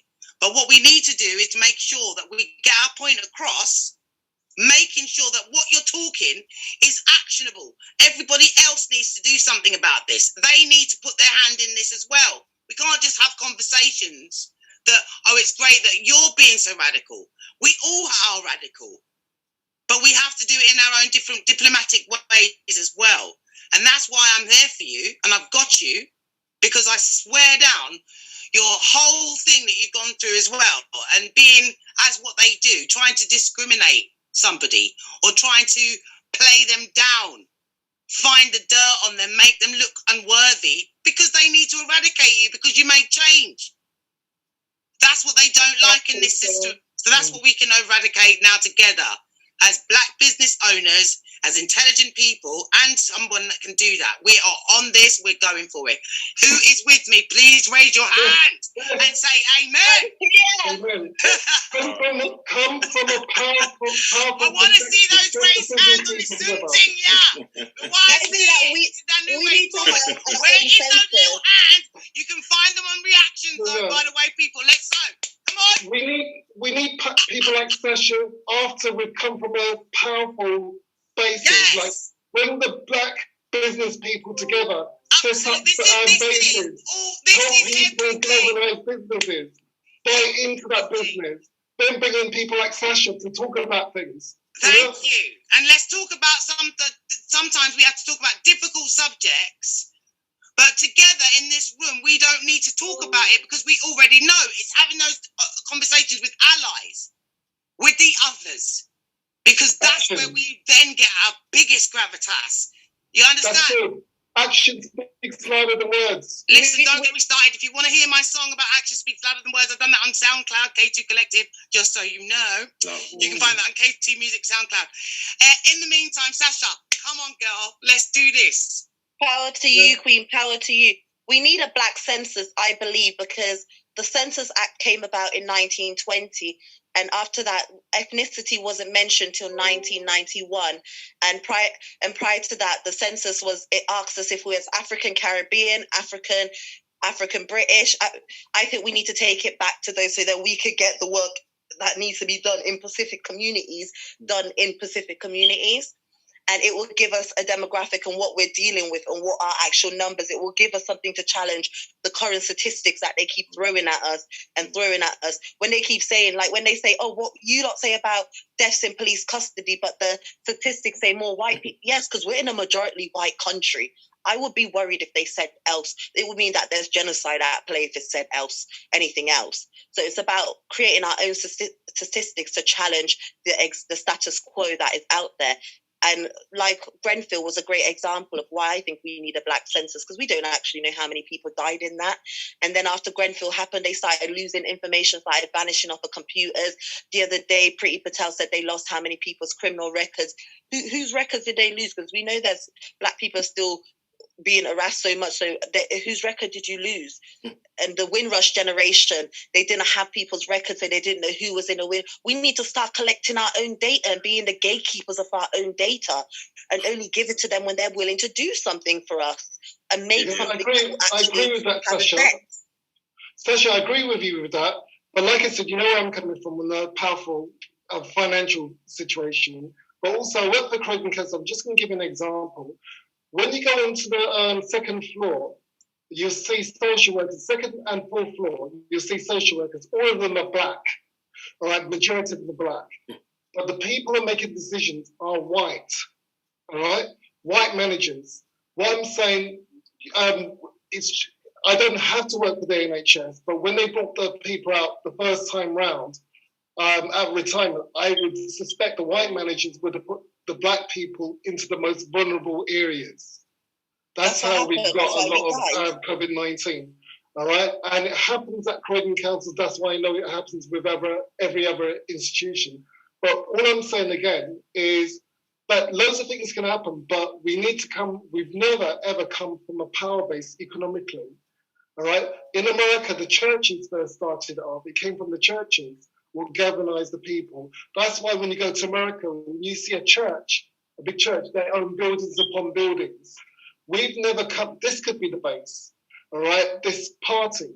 If we got enough black, powerful people like Charles, not just Charles, but money people who could set things up financially, like businesses, help people with businesses or whatever it is, things what can make it work in our community and make our community go in there and back it. All right? I remember one girl, she was selling black products, and a lot of the biggest black shop for makeup and things like that is an Indian shop in West Croydon. They used to send black people to her to find out how much she's selling it for. The black people used to say she's too much of a thief because she's hiking the price. But the black woman turned around and told me it's the Asian people who brought the products over from America, all right, and brought it in, sold it to their people for a lower cost, and put a high markup on her so people can call her a thief and no one will go in there. And that's what we need to come from. We need to come from that sort of basis where we're dealing with black Americans or coming from a powerful economic strategy. We've never had it. Tell me how many shops there is in Croydon where it's owned by black people. Please tell me. Yeah? Right, family, I'm going to have to start to wrap things up because this conversation can, we can really go into it. Obviously, it really is apparent we will need a particular broadcast where it's purely all about TTIP. What are we actually doing? How can we help? How can you help? How can we help? It's blatant. I thank one and all for joining us tonight. You really absolutely brilliant. Absolutely brilliant. 11:15. You guys, this is what we do it for. Ladies, gents, take a damn bow. This is what we do it for. With that being said, Darren, before you go, sorry to interrupt you. I just wanted to pat TTI on the back because they were saying that they've been 6 months on the outside of the public at the moment. So well done, TTIP. You've done quite well so far. Put a lot of things out there. So well done, guys. Well done, TTIP team. I'm glad you're out there. I'm glad you're doing what you're doing. Yeah, exactly. So like I said, thank you one and all. Yet again, I'm going to put the details in the chat for you to join us, look at our manifesto, look at our constitution, know you're with the right people. So please do look at that. I'm going to give a few minutes as we wrap off and go down. So with that being said, I'm going to pass to our co-founders, both Charles and Andrew. If you have anything to bring in the night, that would be appreciated. Do you know what? I'm not going to say too much, but I am going to say that effectively, I've heard what everyone's saying, and effectively, we're all on the same page. One of the things why TTIP came into place is, and I was encountering a lot of people. Everyone was crying. No one was doing anything about it. So that is the purpose behind TTIP. All we've done is we've created the vehicle for everyone to get on board and make the change. And the way I saw it is, and a saying that I have is, it only takes a grain of sand to move an island. The truth is, 6 months ago, we had done literally, it was an idea. 6 months on, we've galvanised a lot of press, we've galvanised a lot of support, we've galvanised probably a good few, coming into 1,000+ members. Do you see what I mean? There's a lot gone on in that period of time, and I think there's a lot of people that are generally just sick of the non-performance. But for me, I think what's key is I'm all about performance, and we're done doing that. And with the objectives and with the plan with Croydon, I'm very confident that we'll achieve it. And I think the business and supporting the businesses and growing the businesses in the area, all of that is doable because it's focused on a small area that we can all manage and make happen. So I think those are the key factors. And I think starting small with Croydon as a council and as a base, I think as previously said, we've got a strong, massive support network down there. We've already got a lot of people within the borough, and to be fair, I think people are generally just sick of the crap. And if it is now that we've got the vehicle, it's for us now to step up and make the changes, and for everyone to get involved in making that happen.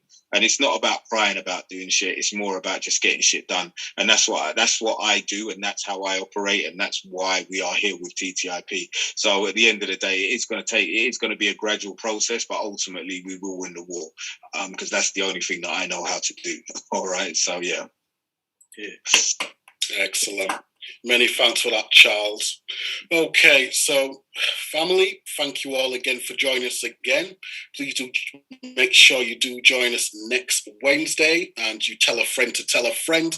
By all means, for those who are not getting informed or linked, please do join us so we can put you on our mailing list, and you'll be informed as soon as we are available. Yet again, we'll have another brilliant host next week, who will be giving her story. It's a young lady called Naomi Bennett, who is actually an NHS nurse. She'll be advising us exactly on her experience of COVID, how she is actually navigating through this particular pandemic, what the Black nurses are currently experiencing within the NHS, and of course there will also be a discussion as well, not just on COVID but also on her experience of stop and search as well. Quite a harrowing, a deep ordeal what that our young sister has actually endured.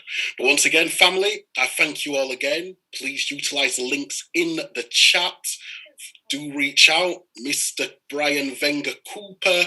Please do make sure we have your contact details so I can also pass it on to my aunt as well. I sent it out. It's on there. BrianWengerCooper@gmail.com. Arsenal supporter. Perfect. Same. Gunners out here. Well done. Oh gosh, we're all missing things. And Sasha very well said earlier, I forgot to say. You know what I love about our Sasha? When I know Sasha's in the room, I can sit back and I know things are taken care of. Sasha, I thank you guys for all the support along the way. And as I said, like sometimes you just got to sit back, ollie up, and let them take control of the situation. And I know they both got it. So nice one. And Darren, again, everyone's on the same page. Alan, I know we're all on the same page, and we're all going to win the fight. And Joel, I can see you there as well. You know, I mean, we'll get the job done. Excellent. Right, okay, everyone, thank you very much, and we look forward to seeing you next Wednesday. Brian, I'll make sure I get that information or your details over to my aunt, okay? Yeah, definitely. Yes, I can see you now. Okay, yeah, definitely. Yeah. Brilliant. Okay, thank you one and all, and enjoy what's left of the rest of the evening. Good night. Yeah, definitely. God bless. Thanks, guys. Thank you, brother. Good night, all.